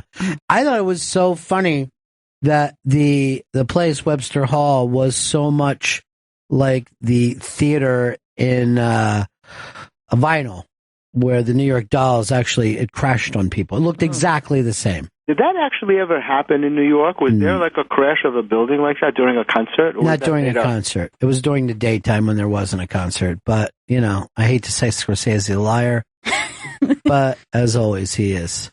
I just watched Trumbull, and they showed Edward G. Robinson fucking naming names of people and putting them on the blacklist. And then I went back and, I'm like, fuck, I didn't know Edward G. Robinson did that. So I looked it up. He didn't. He didn't do What? Come on. Yeah. Are you saying that not all films are real? But I don't mind that there's fictional films, but when they're non-fictional. And just imagine that there was a film about this show, and then Chris is watching it, and it shows him in a scene eating the shit out of someone's ass. And and when he complained, we're like, dude, it's a movie. What the fuck? They're using your name and likeness. Two producers and one cup. Yeah. I don't know if we could get your likeness unless we had a baby seal that would just slide in. Dude, if you could ever do voiceover work as a baby seal, get it. Do it. I'll jump all over that. So that was the big event for the week for you, Jeffrey, being Well, at that that was party. fun, and also Christina Hutchinson's birthday party was really fun. I mean, I went to a lot of shows as usual, but the outside the realm, outside of the run-of-the-mill stuff, Christina Hutchinson had a really fun birthday party. She and Corinne do the Guys We Fuck podcast. Oh, yeah. And that's always fun, seeing those girls, especially when they have a few drinks. Everything got crazy. It was in the Fat Black Pussycat bar right next to the Village Underground. Oh, yeah. So that was cool. I use that bar as a shortcut to get to the green room. I never go into the underground. I go into the other one and then just make a left. Now everybody will. Nobody will pay anymore. And then there was the roast battles. Hey, would you ever let yourself be roasted? Not in a million years. Yeah, me too, man. They asked me about doing it with Christina, and I don't know. I can't see myself doing it. You would get roasted? No, I wouldn't get roasted. Oh, but I'm saying if you ever decide to, I want to be on that. Yeah, I'm sure. And then here's what I'm going to do. It would be too easy, man. Here's what I'm going to do. I'm going to come in and roast, and then I'm going to go right out the door so I don't have to hear anything bad said about me. Exactly. Just run right out the exit. Yeah. I don't see it. Some people embrace that. They look forward to it. They're like, say whatever you want about me. But I find that, like, Jay is like that. Big Jay said nothing bothers him when people say stuff about him, that he's toughened himself up. Yeah, but then I saw him cry later. Yeah, well, he has cried, but, to me, that's cool if a man can express their emotions that way. But I think it's hard to hear, like, insults or people saying shit about Well, here's what I've heard from people who do this. It goes, well, we do this because, we don't know how to say we love each other. And I go, learn to say that you love each other. Exactly. That's what I've been saying. Like, I don't see the need for guys to always put each other down. Like, Chris, see if you can say it about me. Okay. What you need to learn is it says... Like, what are you, the dumbest person ever? Try to just tell me that you love me. I love you. Look who's gay! Hey! No! Cashmere, get over here. I got a new boyfriend for you. No, not gay. His name is Chris Stanley. Not gay. All right, now he's pantomiming and blowing kisses to you. I'm not going to catch them. You catch them and enjoy them. Chris, we accept you. Gosh. Yes. Not But you know he's straight, though, right? Very. I'm aware. I'm straight, too. I was just expressing emotion. I could tell. Did I tell you I'm doing the big gay pride show on March 5th? This is amazing to me because not only are you doing the gay pride show, but you're doing it at the Stonewall. Exactly. It's incredible. And I'm really excited about it. And I heard that you have to be gay in order to do the show, so I'm in preparation for that. I've never talked to anybody who's, first of all, some women are invited to the gay pride parade because gays love them. Sure. But I never heard of anybody, a straight dude being invited, let alone doing stand-up there. And I told you I brought up the Fez, and his nose was cut a little short about it. Really? Yeah. Do you think that maybe there's a misunderstanding there? No, I think that's what solidarity is all about. Oh, okay. That it's inclusive of Okay, then let's bring in homophobes. That you should be Let's bring proud of Trump your in. sexuality, no matter what it is, even if you happen to be straight. I'm going to say Kashmir, being as young as he is. Kashmir, have you been to the Stonewall? I have not, but I walked by it once and they gave me a free shot on the Sweet. street. So that was They pretty cool. did. Yeah. Now, you're familiar with the story of the Stonewall, Yeah. right? That's where it all started. Down to, I think it's on a national register or something. It can't be knocked down because Right. it's an important historical place. It's A national registry, that's a do not call list. See, it's a ball buster. It's for gays by gays. Why would a straight guy be there, Jeffrey? Because I think they're incorporating a lot of straight comedians. It's not just me. There's a couple of other comedians who claim to be straight.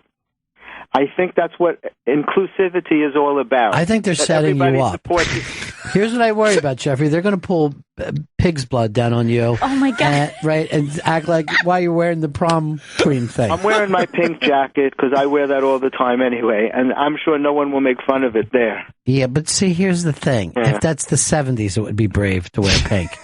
This is the 90s, dude.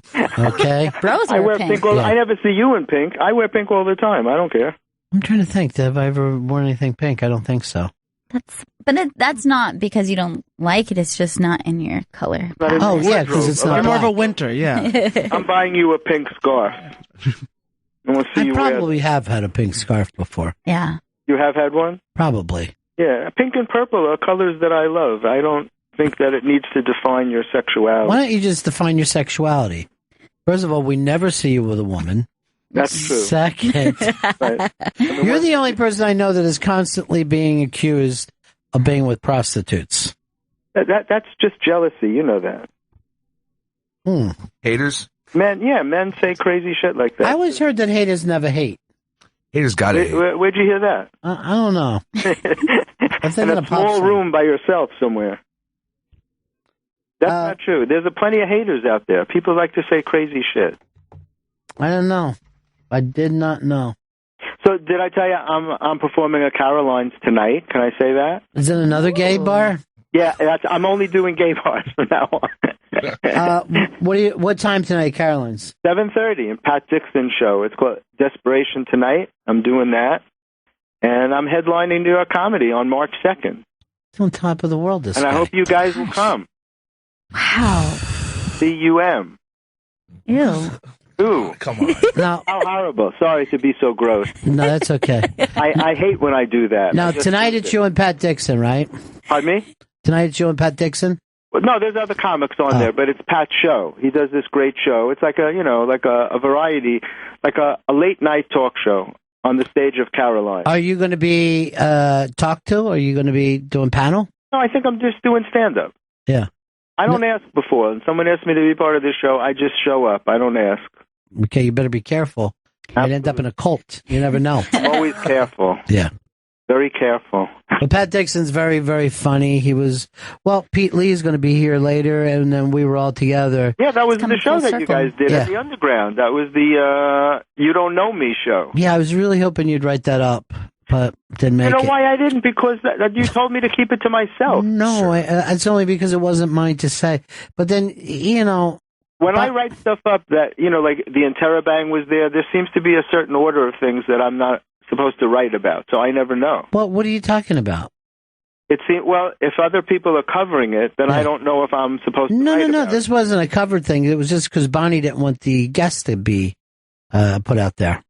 Oh, because I would have covered it in a minute. I thought it was a great show, but the Interrobang was officially there, and I don't like to step on anybody's toes. No, it wasn't for covering it. The Interrobang wasn't covering it that night. That was Bonnie wanting her radio listening audience to be nice and surprised. Oh, okay. Well, then I'm going to check from now on. But it seemed like you put an attack on the Interrobang. Yeah. Pardon me? This is an attack. It came off as an attack on the Interrobang, but it didn't need to be, Jeffrey. No, I love you. Are you kidding? You got beef for the iBang? Interrobang. Got IB for the iBang.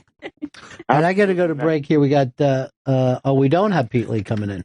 I mean, he's not signed in yet. Well, why are you panicking? Why are you worried? I'm just trying to see Just where relax, he is. He's going to be here. He wrote today about how excited Pete Lee is reliable, and if he says he's going to be there, he'll be there. Holy shit. Oh. You got fucking put in your place. I love it. I got radio silence over here. I'm just trying to figure out where the man is. Tell him, Jeffrey. Is he coming in with Emily? No, he's not. No, okay. See, if Jeffrey would have booked it, you got a whole package. Yeah.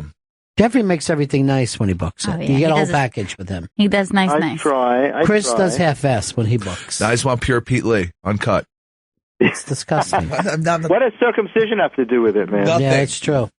You always bring in something about sex. He does. I'm trying to keep it clean. You just spelled out cub, Jeffrey. For Gail. What's happening? I'm trying to keep it clean for Gail, because I know... Did I tell you that thing? I sent Dice a message like, you fucking killed it, and then I apologized to Dice for cursing, because I said, I know it upsets you. Oh, that's funny. I was trying to think of Dice's feelings. I didn't want to curse That's around nice, him. though. You got to watch out for him. You got to know your audience. All right, Jeffrey, we'll talk to you later, buddy. Okay, guys. See you Bye, soon. Jeffrey. And come down and see me if you can. I want you to come to New York Comedy. Yeah, that's when?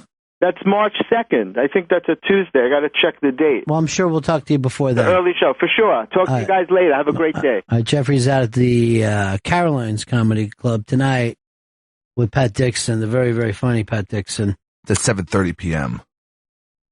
You know me, I like the early shows. That's my thing. That is your thing. Break, back, hopefully with Pete Lee Bennington. God damn it, he's here.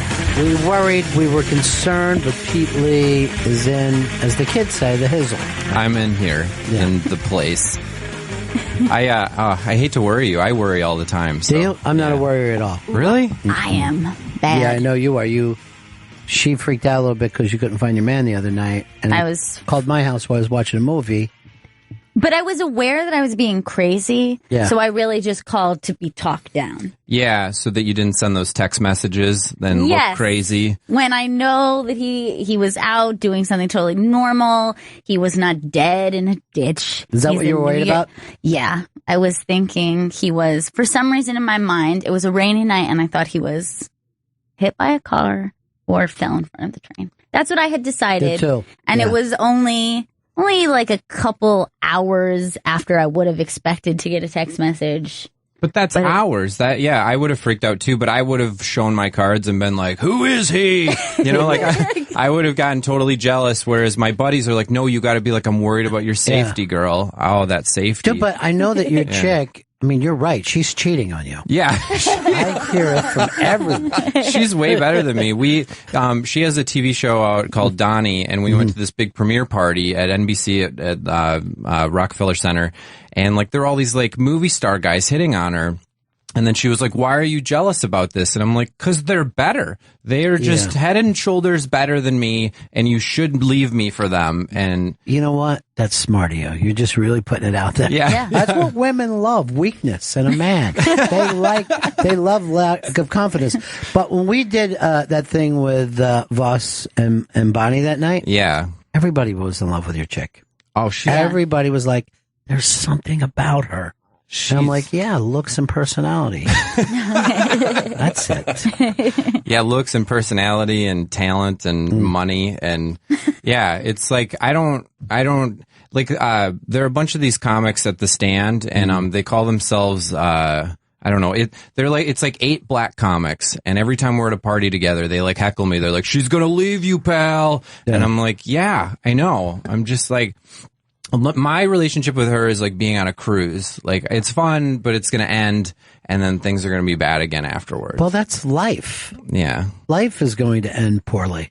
You know what I mean? Like, you're not going to be able to breathe, or there's going to be some pain that's so awful that we'll just have to kill you with a needle. So you have to enjoy each moment leading up to that nightmare. Well, now I feel better. Good. And by the way, those 8 black comics, you know what their name is? What? I got a name for you, but you can't tell it to them. Oh, okay. Just about them to your other friends. Wait, there's something that people say about that? Oh, yeah. All right. Yeah. Gosh. But not directly to. Unless you're Donald Trump. Yeah. Then you can say it. You just put a picture of his chick up. That's nice. Yeah, there's Emily Tarver. What a doll. Yeah. She's so cute. What is she like? She's Texan, but like, is it Austin? She's from like that little island of blue in the red state. That little Keep Austin Weird thing. That's which a fun. works. I've never seen that picture before. Yeah, that's the one that we use for masturbating. Our favorite. It looks like her picture. That should be a picture on like a company lanyard. Yeah, it is. Or something. She's the new VP of marketing. Yeah. Now, the thing about being nervous, that you can't do it because it doesn't help even if you are nervous. You know what I mean? It just doesn't work that way. And I remember when I was a little kid, and I was like maybe 3 or 4 years old, and we all went to Atlantic City. And I'm taking a nap, and I'm sleeping, and I remember hearing screaming when I was waking up. And my grandmother was yelling because my older brother and sister had went out exploring around the cottages, and she was screaming. My parents were trying to calm her down, and she screamed at them, I know it, they're dead, they've drowned, and then she threw up. Now, I took it as an adult screaming that they were dead and they've drowned, and I'm up against the wall. This is like one of my early memories, and my dad's like, don't listen to her, she's crazy. And then they just came in the house. They just came in there like we were walking around. It's so cool around here. 2 blocks from the boardwalk. And she had decided that they were dead and they had drowned. Oh, my God. And I'm worried now. No, everybody was fine. Everything's fine. This is what it's like. This is what you do to children when you behave the way that the two of you have decided that if someone's late, they're dead. Yes. You can't. And I have that from both sides because there are people in your family who do it, and there are people in my mom's family who do that as well. Yeah. So I feel like I have inherited, you just think the worst. But the only thing is I try my best to know that that is part of my personality. So I try to just be like, yeah, but if this makes you feel better, I don't even think you're related to my family. What? What are you talking about? I didn't want to get into the whole thing. We shouldn't do it on the air. What? Are we I gonna, was nowhere around before you were born. I mean, I was... I'm excited I'm on the paternity test show. Yeah. This is great. Oh, snap! I always like that they are so happy. Yeah. As a woman is sitting there crying because she, has lost the money, and also she has no idea the father of her child. They're always so happy. Like, they were always, jumping up and immediately into a dance. Yeah, like they have no empathy for her None. whatsoever. They point, yeah. Bitches. Yeah, there it is. Yeah. Look at his dance. That is... None of these, turn the sound up. None of these things are true, though. They're all right. people that get $40 to pretend. I used to know wrestlers who would do these shows, and they would come on and act like they were having an affair with a midget. No, they're just... Right. This is like all reality TV. It's just a lie. Wow. It's just a different type They get a of lie. free Like, trip there's to a New level. York. They're staying at the Parker Meridian for 24 hours. They can forget about their terrible life. I remember when I was a little kid, my mom worked at Red Lobster, and she took me there. Like I just went to work with her that day, and Hulk Hogan and Macho Man Randy Savage came in, and they just ate dinner together. Well, they were rival enemies, and I was like, "What? Yeah, what? They're having dinner together? No, this can't be happening." I think there was even a thing where it might have been Hulk and the Iron Sheik got busted smoking a joint together, and or maybe it was Sergeant Slaughter and the Iron Sheik. But people are like, "But why would they be together? That nothing else mattered to them." Isn't he against America? They're mortal enemies. Yeah. Did you find it, Vita, the story? Was it the one where Hogan got busted with the Wild Samoans? That I don't know. I thought it had to do with Iron Sheik. Wild Samoans means nothing to me. I just saw, there's a commercial for Sirius XM on that TV. Oh my God, that's us. Yeah. Well, it's actually not us. It's the Fox part of it. Yeah. But That was so meta. Yeah, it really was. Being in the studio. Having Any of this real? Yeah. Well, we were watching stuff before, was it a storm, and they just showed our building. Fox sometimes just shoots out the window. They're right next to us. So they'll just shoot over. Have they even tried to ask you questions up front when you were smoking? I've never gotten that. I've had it when I was leaving, and I just go, no, I don't want to be on here. I don't want to be on here at all. They must not find you to be respectable enough to ask a question. They don't want Because to. you're always out there. He'll frighten middle America. I was at the Pret getting a sandwich before this, and this Fox News anchor lady came in. She just couldn't not have been a Fox News anchor because she had so much makeup on that she looked plastic. Yeah, and people were like, oh, and I didn't know if they were being like, oh, because she's famous, or like, oh, that's a robot. Can't not be a robot. I saw Geraldo at that Pret. I guess that's where they go. Yeah, Really? Geraldo. Yeah. Wow. How much pomade did he have in his mustache? So much. And also he turned, it was very early in the morning, so there's no one in there, and he turned and gave me a look like, that's right. It is me. Enjoy. And I was like, I don't care. It's fine. Did he do a bullfighter bow? Yeah. But at first I didn't think it was him because the guy had a tattoo on his hand. So I was like, well, that can't be him. But he does. And then I looked it up. Yeah, he does have I'm a Puerto Rican kid. He loves that angle. But I actually saw him in there and I go like this, are you Catfish Hunter? And I was like, no, it's another guy with a mustache years ago.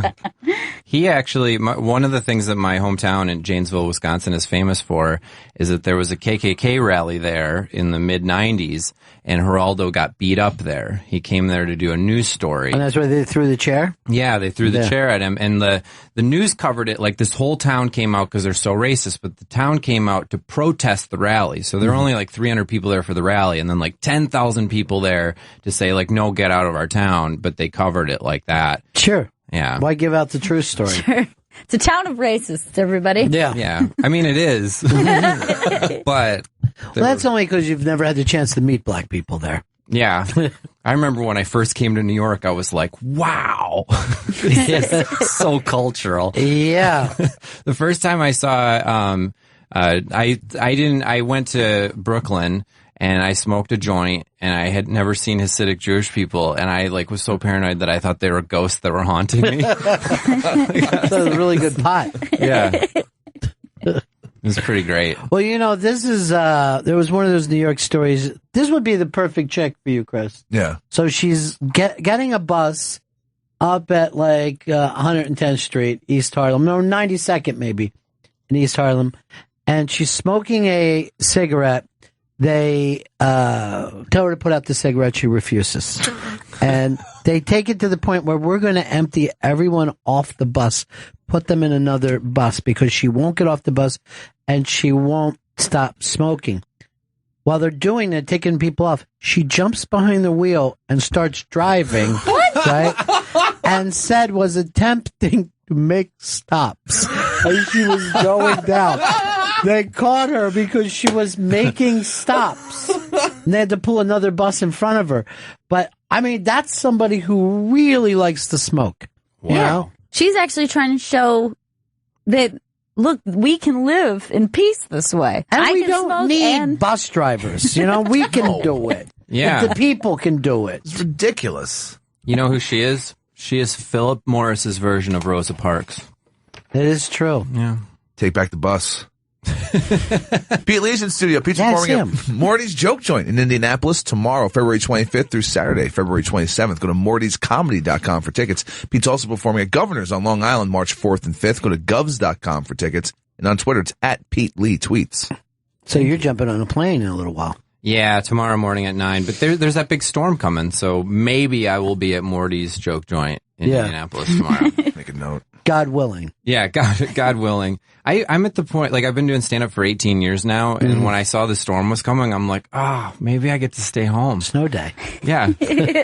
Snow weekend. Yeah. I just can't make it there at all. But I remember, Tom Papa was in today, but I was doing an O&A's show with him a year or two ago, and it was in the middle of a blizzard, and he had to go to Newfoundland. And I'm like, first of all, you're not getting there. He goes, oh, no. I'm going. I'm pro. and second, I'm like, who books you in Newfoundland in the winter? And he didn't have a slight thought of, I hope I'm not snowed in Newfoundland for, 3 months. Because that would be worse to me than crashing on the way there, getting there, and not ever being able to leave Newfoundland. you live here now. Yeah. This is your new home. You're a newfie. Yeah. Hold on, I'm going to write that up. That might be the pilot I've been looking for Netflix. That sounds great. Where is Newfoundland? It's way up there. Yeah. It's almost near Greenland. It's it's basically above. So if you look, it's out in the middle of the ocean, really. And the people there are weird. They're Canadian, but they have more of a British accent. Yeah, they do have a very, very strange accent. They're not Canadian in any way. They're their own different thing. Yeah. Yeah. That looks like everyone that lives there is in the Witness relocation program. Yeah, but the Canadian Witness relocation program, which is really weird, a lot of headbutting. Yeah. But when I was in Nova Scotia with the carnival up there, the people would tell Polish jokes, but they would be Newfie jokes. They would be like, hey, how many Newfies does it take? And I'm like, first of all, no Newfies. It's Polish people. That's who's doing these things. You're confused. Yeah.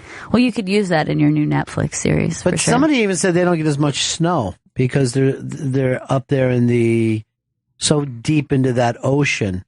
Really? That the salt water kind of blows it away or something. I heard this today and I never even realized that the Greenland is part of North America. What? Yeah. No. They said that on the news today. We were talking there. Said Greenland, which is, of course, part of North America. Not of course. Now, when you think of it, when you look at a picture of Europe, you never see Greenland there. No. Fuck. No, not at all. Wow. I think Iceland is considered Europe. Yeah. And Greenland is North America. I don't even want Greenland. It's just a big ice block. And because if you ask, here's always like a party thing. Just say to people, how many countries in North America? Most people say 3, right? Us, Canada, and Mexico. But all of Central America is North America. There is no Central America. Right, that's continent. not. We just fucking make that up. Yeah, I mean, I've seen a globe before, but that's a huge mass of land. Is Yeah. that just all worthless? It is. It just has no worth, just like the top of Canada. I mean, Canada is the only, it has no boundary at the top. It just gets slowly fucked up. Or is that where, because it's at the top, it appears more stretched out because of the curve? No, it's gigantic. It it's is? fucking It's gigantic. Greenland is that big? Yeah. Because Yeah. I thought on a map you're getting a better idea of distance, but then the shape and size kind of change where So you on need a globe. You need a globe in here. Because I Yeah. think you're thinking of the North Pole. No. That's where Santa Claus lives. I'm never thinking of the North Pole. I always do. 'Cause I want to be good with the presents. That's why I don't get anything. But I think there's like all that room up there. There's only like a half a dozen dudes that live up there. Most of them. Yeah, that's crazy. I feel like if you lived there and then you typed in your city name on weather.com, weather.com would just be like, no, like, you Yeah. shouldn't live there. You'd Move. be better off putting in your own name. You put in Pete What's Lane. my weather? The weather at me. Yeah. I don't, that's my problem with Canada is you got to have a top tier country. You just can't just slowly just start breaking up until it's saying that's the end of it, I guess. Ice chunks. Yeah. Floating Yeah. ice chunks. Do you ever see that documentary when White Stripes were playing, like Yeah. way northern Canada? So the Great Northern Lights, I think, those when they hit every Providence, it was fucking. But they were going way up there, just getting out of this plane. Whoa. Like the people would be standing there outside, and they would just do a few songs and get back in the plane. In one Providence, they only did one chord, and then they fucking left. Dicks. And Meg was crying by the end of the thing, having a breakdown. Wow. Poor Meg. I felt like that before just going up to like the upper peninsula of Michigan. Mm-hmm. One time I was in Marquette, Michigan. I was taking off. We were going back down to Chicago and we were in the air and they go, we have to stop at Sault Ste. Marie, Canada. And I'm Right. like, we're just going to stop in another country to pick people up. And they were like, yeah, we're Delta. Yeah. That's what we do. We don't even care. And they're bringing sandwiches, so be nice to them. Yeah. That is, well, don't most of the Canadians live near the border? They say like 90% of Canadians live like 100 miles from the border. You'd have to. Yeah, there's no other way. I mean, we used to take trips up to Winnipeg because I lived in Minnesota and Wisconsin for my whole life. And Winnipeg was great because you could drink when you were like 16 there. Yeah. And we'd go out and the titty bars were like, they do everything. Yeah, it's true about Which, them. In hindsight is kind of gross. Like, she put her pussy on my face. And I'm like, "Ew, Sounds that's like not-" a lovely place. Yeah, like when I was 17, that was the best. And now that I'm 38, I'm like, like I could have gotten something. That's unsanitary behavior. And while she's doing it, she's crying because of something that happened to her when she was young. Yeah, it doesn't matter. This is great. But they're beautiful. Canadian strippers are always the most gorgeous. Yeah. Always. They're better. Well, because they're Canadian, not like Russian and angry with like bolt-on fake boobs that they're smashing in your face. I was married before and I had a bachelor party in New York and I was like, oh, this is New York. This is going to be the best strippers in the world. And then like they were just weird Russian women that they would smash their boobs in your face and their boobs smelled like other men's aftershave. And I was like, this isn't good. Like this doesn't make me feel turned on to know that guy who just blew his nose because he has a cold just gave me his cold through your titties. Sorry. Weather permitting, Pete Lee's performing at Morty's Joke Joint in Indianapolis tomorrow. He'll be there. He's a pro like Tom Papa. I'll be there. February 25th through Saturday, February 27th. Go to mortyscomedy.com for tickets. He's also performing at Governor's on Long Island next week, March 4th through the 5th. Go to govs.com for tickets. And on Twitter, it's at Pete Lee Tweets. Pete Lee Tweet. Are you a big tweeter? You like to? Yeah, I wanted the Twitter handle Peter the Tweeter. Yeah, that would have been great. That's what I wanted. But somebody else had took it, and then I also wanted at Pete Lee, but there's an Asian dude who hasn't even tweeted since like 2012, who has at Pete Lee. And yeah, so I'm Pete Lee Tweets. Is Lee your actual last name? Yeah. People always assume that I'm Jewish, and it's like Liebensteinwich or something. But no, it's Lee. It's people always are like, what's my nationality? And I'm actually American Indian. That's why I have the dark features and stuff. But yeah, so we'll like the Jewish clipboard people out on the street in New York will be like, "Are you Jewish?" And I'll be like, "No, I'm American Indian." Like, way worse. Like, my people are still in their own little territories that they can't leave. Well, I mean, they can, but. What tribe? Cherokee. But let me add an asterisk to this. My parents lived in the South back in like the hanging people that were brown days. Yeah. And so they basically like threw away the family tree. And my mom is now trying to go through that again and figure out what exactly it is. But if you were brown at all in the South or like slightly brown, you'd go, I'm a quarter Cherokee. Right. I'm just a quarter Cherokee, but we're much more than that. You don't know exactly what else there is, though. I guess that we're also like English and Irish. That's where I have like a little bit of a weak chin from. And, Scottish. That's not a good chin region. Out of all these things, though, Cherokee is the only thing that sticks out after all these years. Yeah. Those engines. Yeah. Man. Well, you know, they took the whole Cherokee Nation and locked them on this reservation. They made us wear the shirts and ties. I wonder how you felt if you were Cherokee and you heard that, like, who are these dudes? Why would they be singing for us like this? And what is the sound coming out of this box? Are there little people in there? Are there wood elves? I like the fact that now we act like everything that Native Americans did was nice until we got here. But you're like, they had their own wars and shit. You know? Oh, yeah. They were great fighters. Yeah. People would call them savages, or I guess warriors is a good title for them. But yeah, better than savages, that's for sure. Prefer. Savages. Actually, that would up my street cred if people were like, Pete Lee is a quarter savage. I never hear about anybody being like from the East Coast Indian tribes. Like Seminole? Well, Seminoles are still in Florida, but I never hear of like Lenapes, and they were running around Jersey. They're just completely gone. Where was Blackfoot? That was like a northern thing. No, I think it was like a Southwest, right? Okay. And then I was very disappointed when I found out their feet weren't actually black. I'm like, that's a great name. These dudes were born with black feet. Maybe they just didn't clean their wood floors like I never do at my apartment. Yeah, that's what it was. But you go barefoot, nothing sucks? Yeah, I do. That's ballsy. It is. Yeah. Hey, spread the rumor. Pete Lee savage. No socks.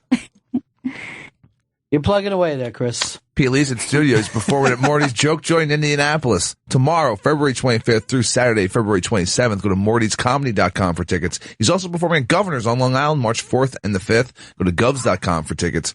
And Twitter, it's Pete Lee Tweets. Chris has quit drinking and he's gone through... Well, you're going basically through the DTs and a nervous anxiety. Yep. Yeah. It's been almost... Sunday will be 4 weeks? Or 3 weeks. Once you hit 6, it gets better. Oh, yeah? I was sober for 4 years. My ex was an alcoholic, and people are like, oh, you quit because she quit, and you had to quit and you were being a good person. Like, no, I quit because otherwise, like, she was just a raging alcoholic, and I would have to drink 7 days a week, like 12 or more drinks with her. She was like the girl version of a bro, you know, she'd be like, drink up, pussy. Like, she'd wake me up cracking a beer in my ear. Like, it's Saturday, college football, come on, you know? And, so I quit for 4 years, and then I got, I'm done with her. And then I just basically was like, maybe I could drink again. Maybe I could drink in moderation. And I think the most drinks that I've had was at the My Wife Hates Me live show. I had 3 scotches and I was wasted by the end of it. Just plowed. Yeah. But and I've had sober people come up to me and be like, but what about all the things that you learned, while you were sober? You learned how to go places and be there sober and really just exist without a crutch. And I'm like, yeah, but now I know all that and I have all that and I get to be wasted. Right. And it's like way better. But, so I don't know. But it is a really good thing and you learn a lot about it. But your anxiety, it spikes because you're I mean, drinking, it's just, you have so much alcohol in you, in your system, and it takes away your low lows and your high highs, and now you're going to have to feel everything, and that's terrible. Yeah, it is, Pete Lee. Yeah. You haven't even been sleeping at night. No, I'm sleeping maybe 3 hours a night. So here's today's Stanley says, because he's really fucking up his work, and he's just acting crazy, and everyone's catching on to it, and he goes, it's more than just, I stopped drinking. Can I meet you tomorrow, and I want to talk with you? And I said, yeah, I'll come in early. And I came in early. I stood in the rain. And the thing that he admitted that is bothering him is nothing. You know what I mean? Like, I'm like, yeah, I know. So he's at this thing that everything is big. Yeah, everything feels, is big. everything feels fucking crazy, you know? But you don't want to get any help. You don't want to, like, try the program or get, just see a shrink for a while. Because maybe even if you say you're only quitting for 8 weeks, yeah. you know that you're a guy who's dealing with anxiety. You're self-medicating. Why don't you take this time to go see what is actually bothering you before you start getting plastered again? I don't know. I've been to psychiatrists before, therapist, shrinks or whatever. I didn't like them. Yeah, but you know, you don't like opening up. No. Because you think it's a big thing. Like the thing that you told me today is something I was well aware of. Yeah. For forever, you know? Yeah, I just didn't say out loud. He basically went like this. I have nice hair. You know what I mean? Like, I know. Yes, it's very nice. It's a burden. It is a burden. Yeah. It's a lot of weight on a man's shoulders. Yeah, just walking around with that high thread count on your head. It really is a nice high thread count. Yeah. Wow. What are you, Magnum PI? I don't know. Maybe I'll go through the company program or whatever to find someone. I don't know because I've been in them before. It didn't seem to fucking help. Well, why were you in them before? Because you were forced then, right? Well, one time forced. The other time, a girlfriend was like, "You should go to a therapist." Oh boy, when people are telling you that, you must be nuts. When someone you love says, "I don't know how to talk to you," go talk to a stranger. And then this one lady said she can't help me, and I was like, "Well, fuck this shit. Then I'm not going back." Yeah, but that's a bad connection. You know, that Yeah. doesn't mean that it won't work for you ever. No, yeah, I just had bad experiences, so I was like, "Fuck." Like if you dated a girl and it didn't work out, you wouldn't be like, "I'm done with women." Well, no. You know, they're no good. You know, you would go and find another guy. That's how, a therapist could be for you. All right. You might need a guy therapist. You think? Yeah, it could be good for you. It's like for people, it's important sometimes. Age, their gender, whatever it is. That He it's hates like authority, though. That's his thing. so. Maybe it's somebody who's not too much older than you, but a male. No, I'm not going to talk to someone close to my age. That So sounds you do crazy. want someone Why? older than you. Everyone your age is smarter than you. You're a total fuck up. Everyone your age has homes and families. You're the fucking Peter Pan drunk ass. I resent them then. Fuck them. I love that idea that a therapist would be like, you have anxiety. Have you thought about getting a home? How's a mortgage work? Yeah, really, the mortgage will really make you sleep well at night. Yeah. Fuck. Here's Rick in Indiana. Hey, Rick. More afternoon, you guys and girls. I just want to tell Pete that I will be there at Morty's. Wow, that's fantastic. Thank you, Rick. That's great. Yeah, and to be honest with you, I live on the south side of Indianapolis, and I had not even heard that you were going to be in town until I was driving to a different town in Indiana, and I had Sirius XM turned it on, and Perfect. out came Pepper Hicks's crazy voice telling me all about it. See, that's why I want you to plug, Chris, Yeah. so Perfect. people wouldn't know. It works. Hey, everyone. Pete Lee's in studio. He's performing at Morty's Joke Joint in Indianapolis tomorrow, February 25th through Saturday, February 27th. You go to mortyscomedy.com for tickets. He's also performing at Governor's on Long Island, March 4th and the 5th. That's next week. Go to govs.com for tickets and follow him on Twitter at Pete Lee Tweets. That's so great. I Not remember. Sorry. I didn't mean to cut Not out. only that, Jesus. the second biggest thing going on in Indianapolis this week is the NFL Combine.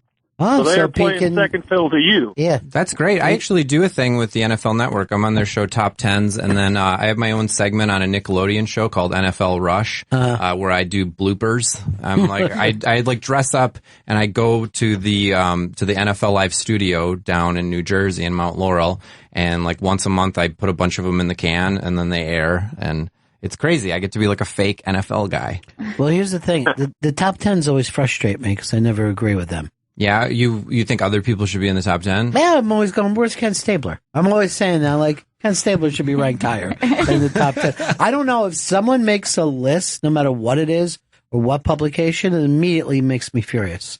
And I'm like, this list is completely wrong. Who no are matter you to what judge? it is. Yeah. I have a better list right here. That's why they do list shows, because people react to them. Yes. That's why they have to rank, saying, instead of saying, here are 10 terrific people, they go, we're going to rank these people. In order. Yes. There's a picture of Ken Stabler. Thanks. I know you're doing good work when you put up pictures of Ken Stabler in case Can I I see forget. Ken Stabler? He's Stabler. Oh. He just went into the Pro Football Hall of Fame. Which, all right. I waited till he died. I feel stupid. Which one is Ken Stabler? The one on the right. The one, okay, the one that looks like like a caveman's head is photoshopped onto a football player's Right. body. And the other one, I believe, is Freddie Bolitnikoff, but I'm not 100% sure because he's darkened his eyes and has on a weird old school helmet. I mean, look at it looks like the Great Gazoo put a fucking helmet on. Yeah. Why don't they go back to those helmets? People in the 70s had bulbous heads. They never bring that up. I like those old school leather helmets. Those things didn't work at all for anyone. They're cool looking though. Well, they were good for sopping up the blood after the tackle. I'm waiting to go to Brooklyn and see like hipsters wearing them as hats for winter. It's not a bad idea. Yeah. Is the hipster thing still as strong, or is it dying out a little bit? I don't know, like the guys that have the giant beards, I'm like, at some point that's going to come to an end, right? Right. And I only say that because I can't grow one. You can't grow a beard that big? No, I can't fill in these patches. I can grow the perfect pencil thin boy band beard. Yeah. And every once in a while, my girlfriend, Emily, she like loves beards. So she'll be like, grow out your beard. And then I go down to the cellar and then they murder me at the table.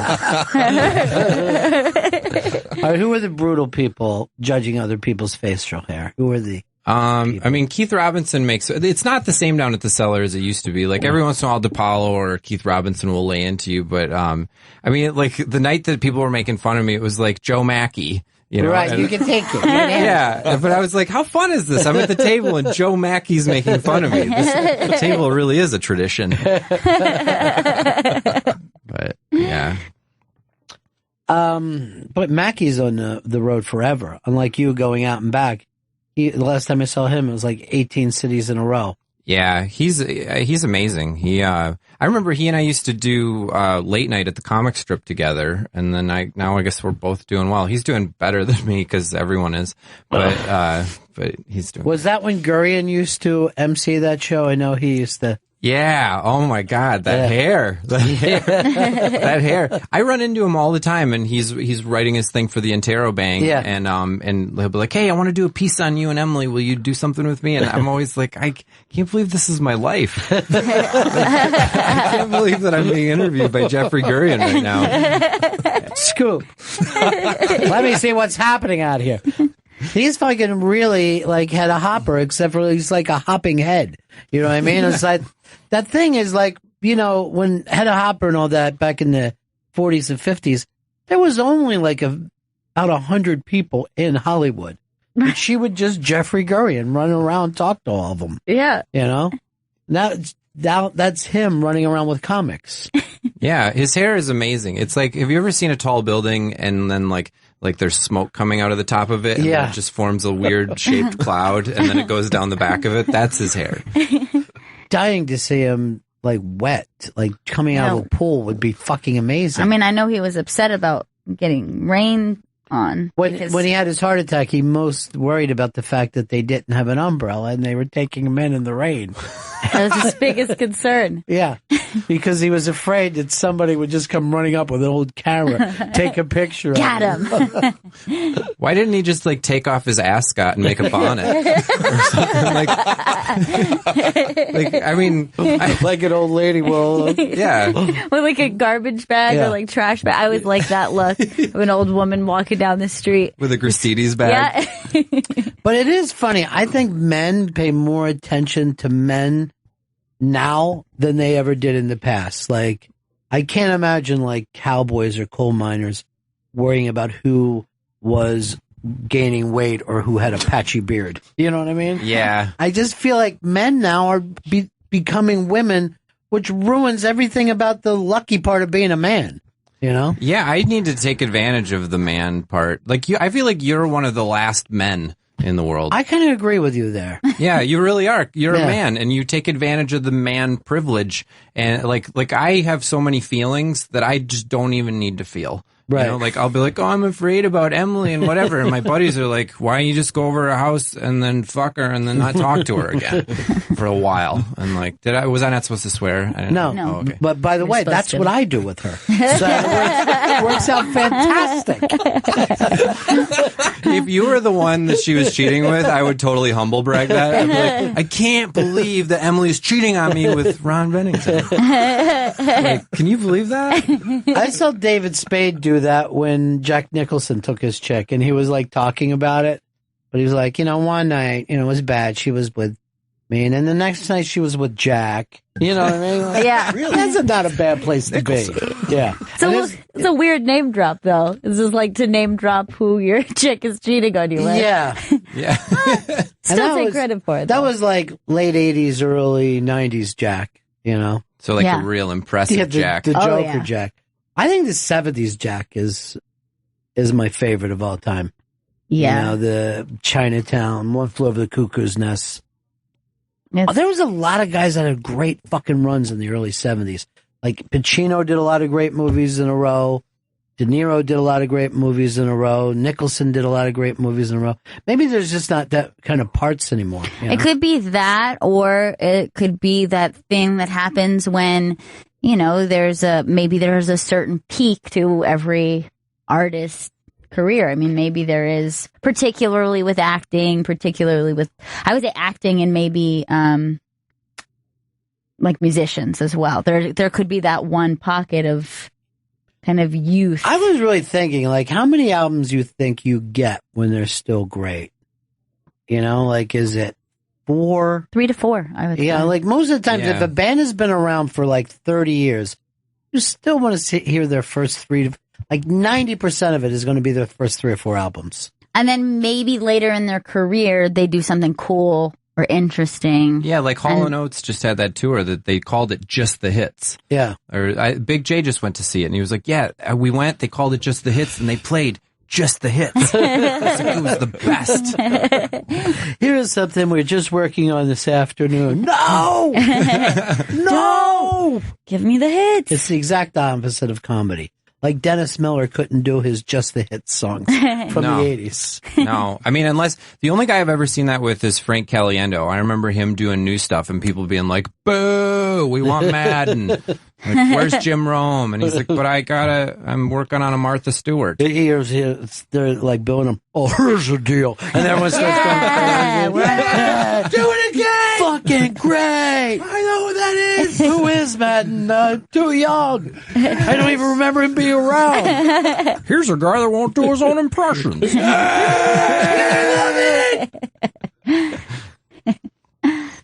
Pete Lee's in studio. Yeah, Pete's, it's him. Pete's performing at Morty's Joke Joint in Indianapolis tomorrow, February 25th through Saturday, February 27th. Go to mortyscomedy.com for tickets. Pete's also performing at Governor's on Long Island next week, March 4th and 5th. Go to govs.com for tickets. You also see Pete on Nickelodeon, NFL Rush, and on Twitter it's at Pete Lee Tweets. Thank Yep, you. you update it. Change it up a little bit. You know what I'm going to do? I'm going to just take a little shot of scotch and keep it next to it. Don't, please don't. I'll just attempt him. Yeah. No. To make scotch. sure. Just to make sure you know what you're doing. I'm sure. Maybe just looking at it will make you comfortable. No, Put it you at won't. ease. You got to quit smoking now, too, just to make it No, complete. Oh, yeah. Oh, wow, you're going to go insane. Yeah, if I quit smoking, I'd just throw myself out the window. Yeah. It's good that we're this close to Fox News, so when you snap, they can just cover it quickly. That'd be great. We'll be here in a second. You got to go running through the halls over there like a madman. Freaking out! Leave fucking Trump alone! He's doing the best he can! I love him! Do you know what you really, there was a thing that I used and I still use every once in a while if I have like a big audition. It's the stuff you get at like the Crunchy Herbal store. It's called GABA, G-A-B-A. What? And it's like almost like a chamomile tea in a pill form, and it really does calm you down. Like if you're in a situation where you're like, I can't freak out right now, I need this, just take GABA, G-A-B-A. GABA. Are you a bad auditioner? You struggle with it? I'm a very good auditioner now, but this pilot season has been great. I've had a lot of really good auditions, but on Monday I went to ABC and I just stunk. I had filmed a TV show on Monday afternoon. I had moved on Saturday and Sunday, and then Wednesday, Thursday, Friday I had like 2 auditions a day, and my brain just couldn't handle anymore. And it was weird because like with stand-up, you know that you're going to have a crappy show every once in a while. Right. But with auditions, you're like, every one of them has to be great, especially when you're going into ABC. And I knew that it was bad because I was like, I'm sorry, I'm just not on my game. And the girl goes, do you want to reschedule? like she just was really concerned. And then my agent was like, do you want to go back in for that? I'm like, no, just if they'll have me there again, I'll go. But I just don't ever want to go do that thing again. But have you guys gone through that auditioning process before? No. Not really.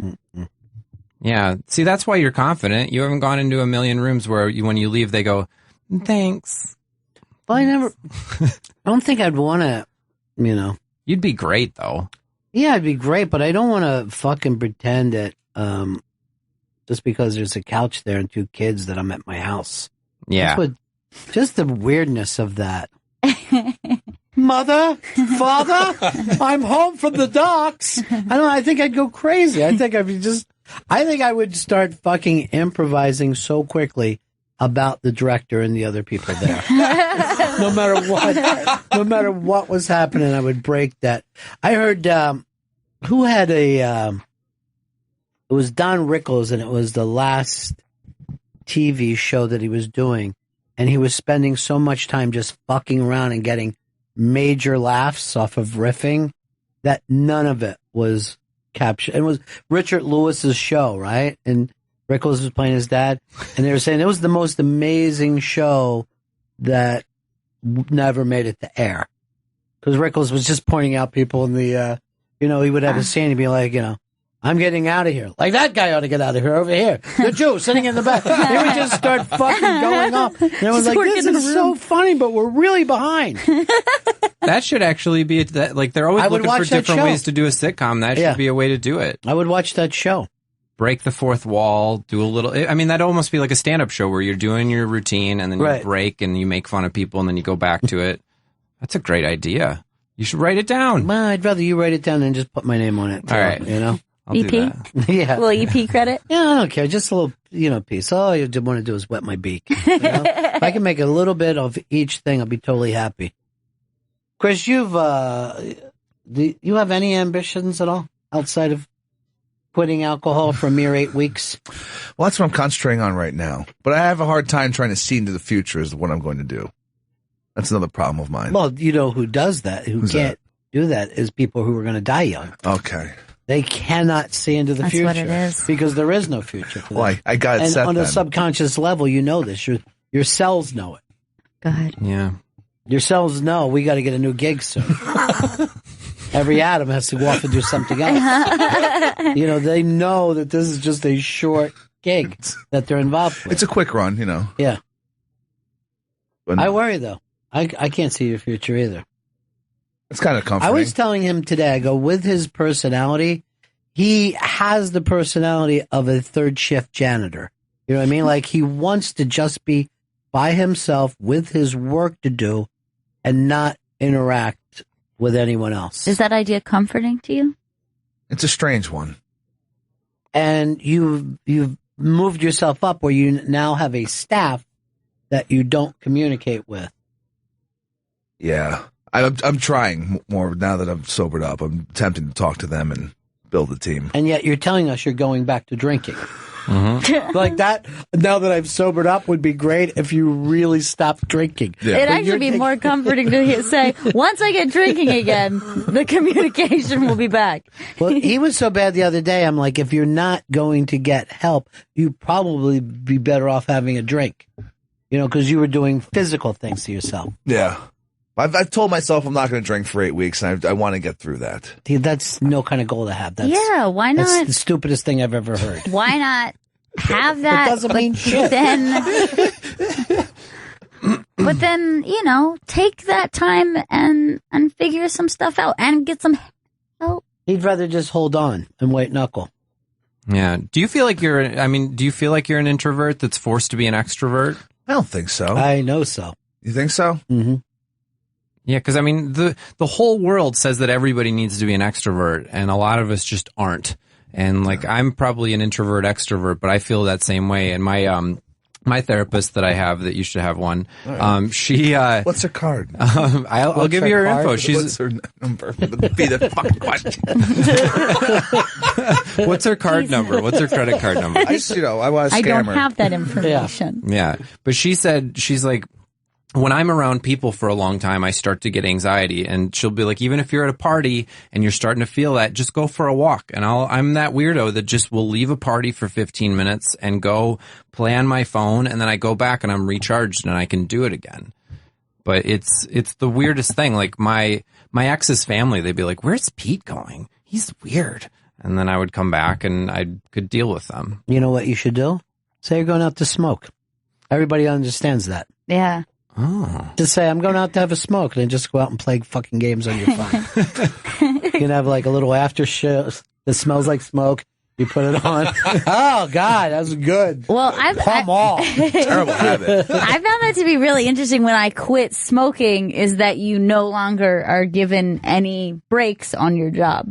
Like, if you're a smoker, you have breaks, but you can't really say to your employer, like, hey, I just don't want to be here for 10 minutes. I just want to go out and breathe outside? No. But if you say to most employers, like, hey, I'll be back just a couple minutes, I'm going to have a cigarette. They're like, yeah, no problem. Of course. No problem. Even if they're not smokers. Of course. They're like, sure. I need to go outside right now. I'm going to have a nervous breakdown break. It's like smoking, but without the cigarette, and just more crying. Do you know the other thing about anxiety is that when I'm back on coffee now, but I went into my doctor and I was holding a cappuccino, and I was like, yeah, I think I need some pills for anxiety. And he was like, you don't have anxiety, you have coffee. Coffee, like we put this thing in our body that basically simulates anxiety, and then we go, oh, I need a pill to calm this down. But sometimes you just got to cut back on the caffeine too. Do you drink coffee? Red Bull. You don't even have anxiety. You're drinking meth and glow sticks every day. I'm not sleeping. I need some fucking caffeine. But that's why you're not sleeping. Yes. Because you're having There's no way to get back down. Fucking cycle. But it's true. You lay down at night and you've already drank Red Bull all day, so why would you go to sleep? Yeah, you got to titrate off. Don't quit cold turkey. It's the worst. But titrate down from it, and then. So you drink half a can? Is that what you mean? Yeah, like yes. Yeah. It's like I recommended to you, if you're not going to get help for your alcoholism and you're getting the DTs, have some alcohol. Yeah. Mm-hmm. Try not to have a baker's dozen in a day. Because your whole thing is, I'm proving I can quit for 8 weeks, isn't quitting. That's just some false fucking thing. You're already fucking DTing and weirded out. And I was talking to Don yesterday. He wants to fire you. Really? Yeah, of course. Oh, you Jesus. see the work you've been doing. You're fucking terrible. And there's no company in the world that would keep you here. Why do you have anxiety? I'm still trying to figure that out. No, you'll be out of that place here in no time. Oh, good. You'll be living on the street like an animal. Like a rabid dog. Or a savage. But do you feel like you don't know that everybody knows what's going on with you? I feel like that. I feel like I'm keeping it under control.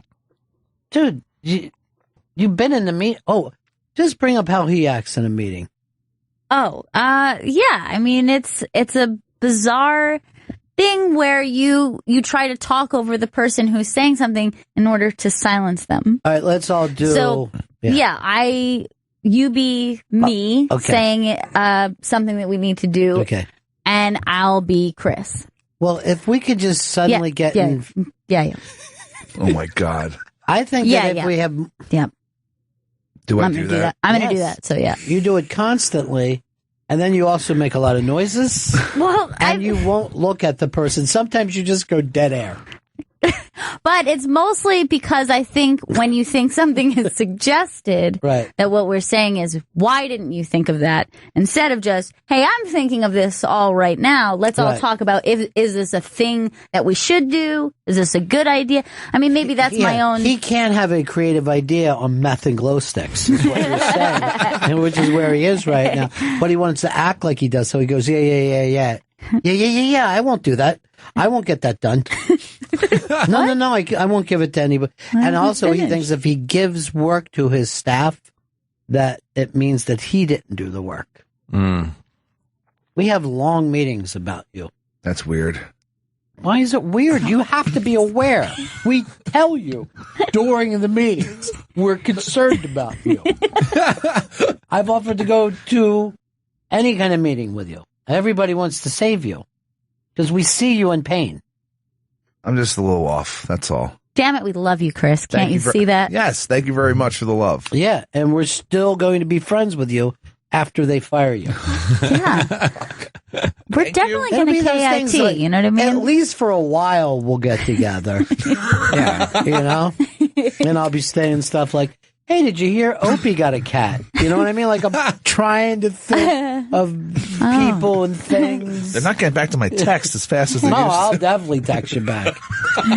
I'll just give you an LOL. Oh, cool. Yeah. Oh, you like that one? You'll see those 3 dots pop up and then they go away. Shit. What happened? Chance. I'm going to write something. Decided not to write that? But he listens in here when he has a microphone and headphones on. Like, you should just make him hold a microphone and wear headphones in the meeting. When I have that's a good idea. When I say you got to do the plug, Chris, it means that he's not paying attention. That thing that he should be moving ahead, he knows how to do. You know, so when that pause hits, I don't want to look over at him like this. Pete Lee's in studio. Pete's performing at Morty's Joke Joint in Indianapolis tomorrow, February 25th through February 27th. Go to mortyscomedy.com for tickets. Pete's also performing at Governor's on Long Island, March 4th and 5th. Go to govs.com for tickets. At Twitter, it's at Pete Lee Tweets. And on television, on Nickelodeon, he's on NFL Rush and on NFL Top 10 on the NFL Network. Thank you. That's actually, as a listener of the show, this is one of my favorite things is that you're not afraid of a pregnant pause. You know, No, never have been. I like that. Any other radio show, they're so afraid of a speck of silence. Yeah, I never respected that. Yeah. I think it happens in real life. Yeah, it happens in conversation, so Well, why not? you never really are close to someone unless you're quiet together for a while. Yeah. That's how I feel with the audience. Oh, that's beautiful. We can all just sit here. We don't have to talk. You could talk or Yeah. not talk, Yeah. whatever. Doesn't matter. Isn't this great? Yeah. Plus, it makes people lean in. You know, like if Yeah, there's like, silent, what if there the was fuck? talking and then there's silence, people go, "What? I got to turn my dial." And Well, that's just them. I like when people say, I bring my friends over just to hear how weird the show is. You gotta listen to these nuts. You gotta listen because they're not doing it right. And it's your chance to see it. Luckily, none of the bosses here listen to the radio. I've never worked in a place that you go into a silent office like you do here. Most places I've ever worked, the radio was on next to the PD and then they turn it down as you're coming into the room. They're like, yeah, what's up? And they're still putting it like in case there's, they go off the air or something. But here, just people going like, all right, Ron, I hear you guys are doing great. And I go, we're doing better than great. Shows have been killing. How's the feedback? Feedback's unfucking believable. And I'm like, great. I love it. The booking, it's insane. Crazy. Better than the fucking Tonight Show. I'm like, this, everyone else complains. But your show's doing great. I go, isn't that amazing? Well, keep up the great work. Yeah, I'll try. I don't know how anyone could go at this pace. It's record setting. I love the idea of, I'm told you're doing well. Yeah. Didn't look into it, but... What have you guys been doing on the show? Well, we talked about Greenland for a while today. Anywhere else, they'd be freaking out. They're like, I turned on the fucking show. They're discussing Greenland. We did fucking 20 minutes on Greenland. they were looking at a map. Just quietly looking at a map. Ah, so that's Greenland. So you can't swim? All that ocean and you can't swim. You know, we had a spike in our listenership. Where? Greenland. They were pirating the feed. Really good show. Really talks about a lot of the local issues. We got to wrap this up. Pele, it's great to have you in here. Thank you so much for having me. I've been a longtime fan, and so this is so cool. Why didn't you ever come in before? I don't know. I just didn't.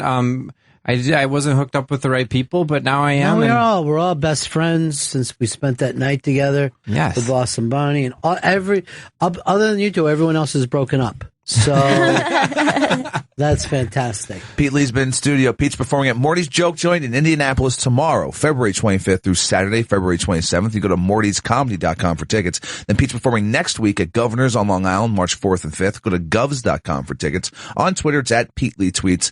And you can see him on Nickelodeon on NFL Rush and on the NFL Network on NFL's Top 10. Like, all right, I'm going to write to you on Twitter. How do I get on here? What do I do? Twitter. Twitter.com. All right, that's it. All right. See you guys again in 1974. Ladies and gentlemen, the evening is over. We hope you all enjoyed yourselves, and we'll see you all again in 1974. Good evening!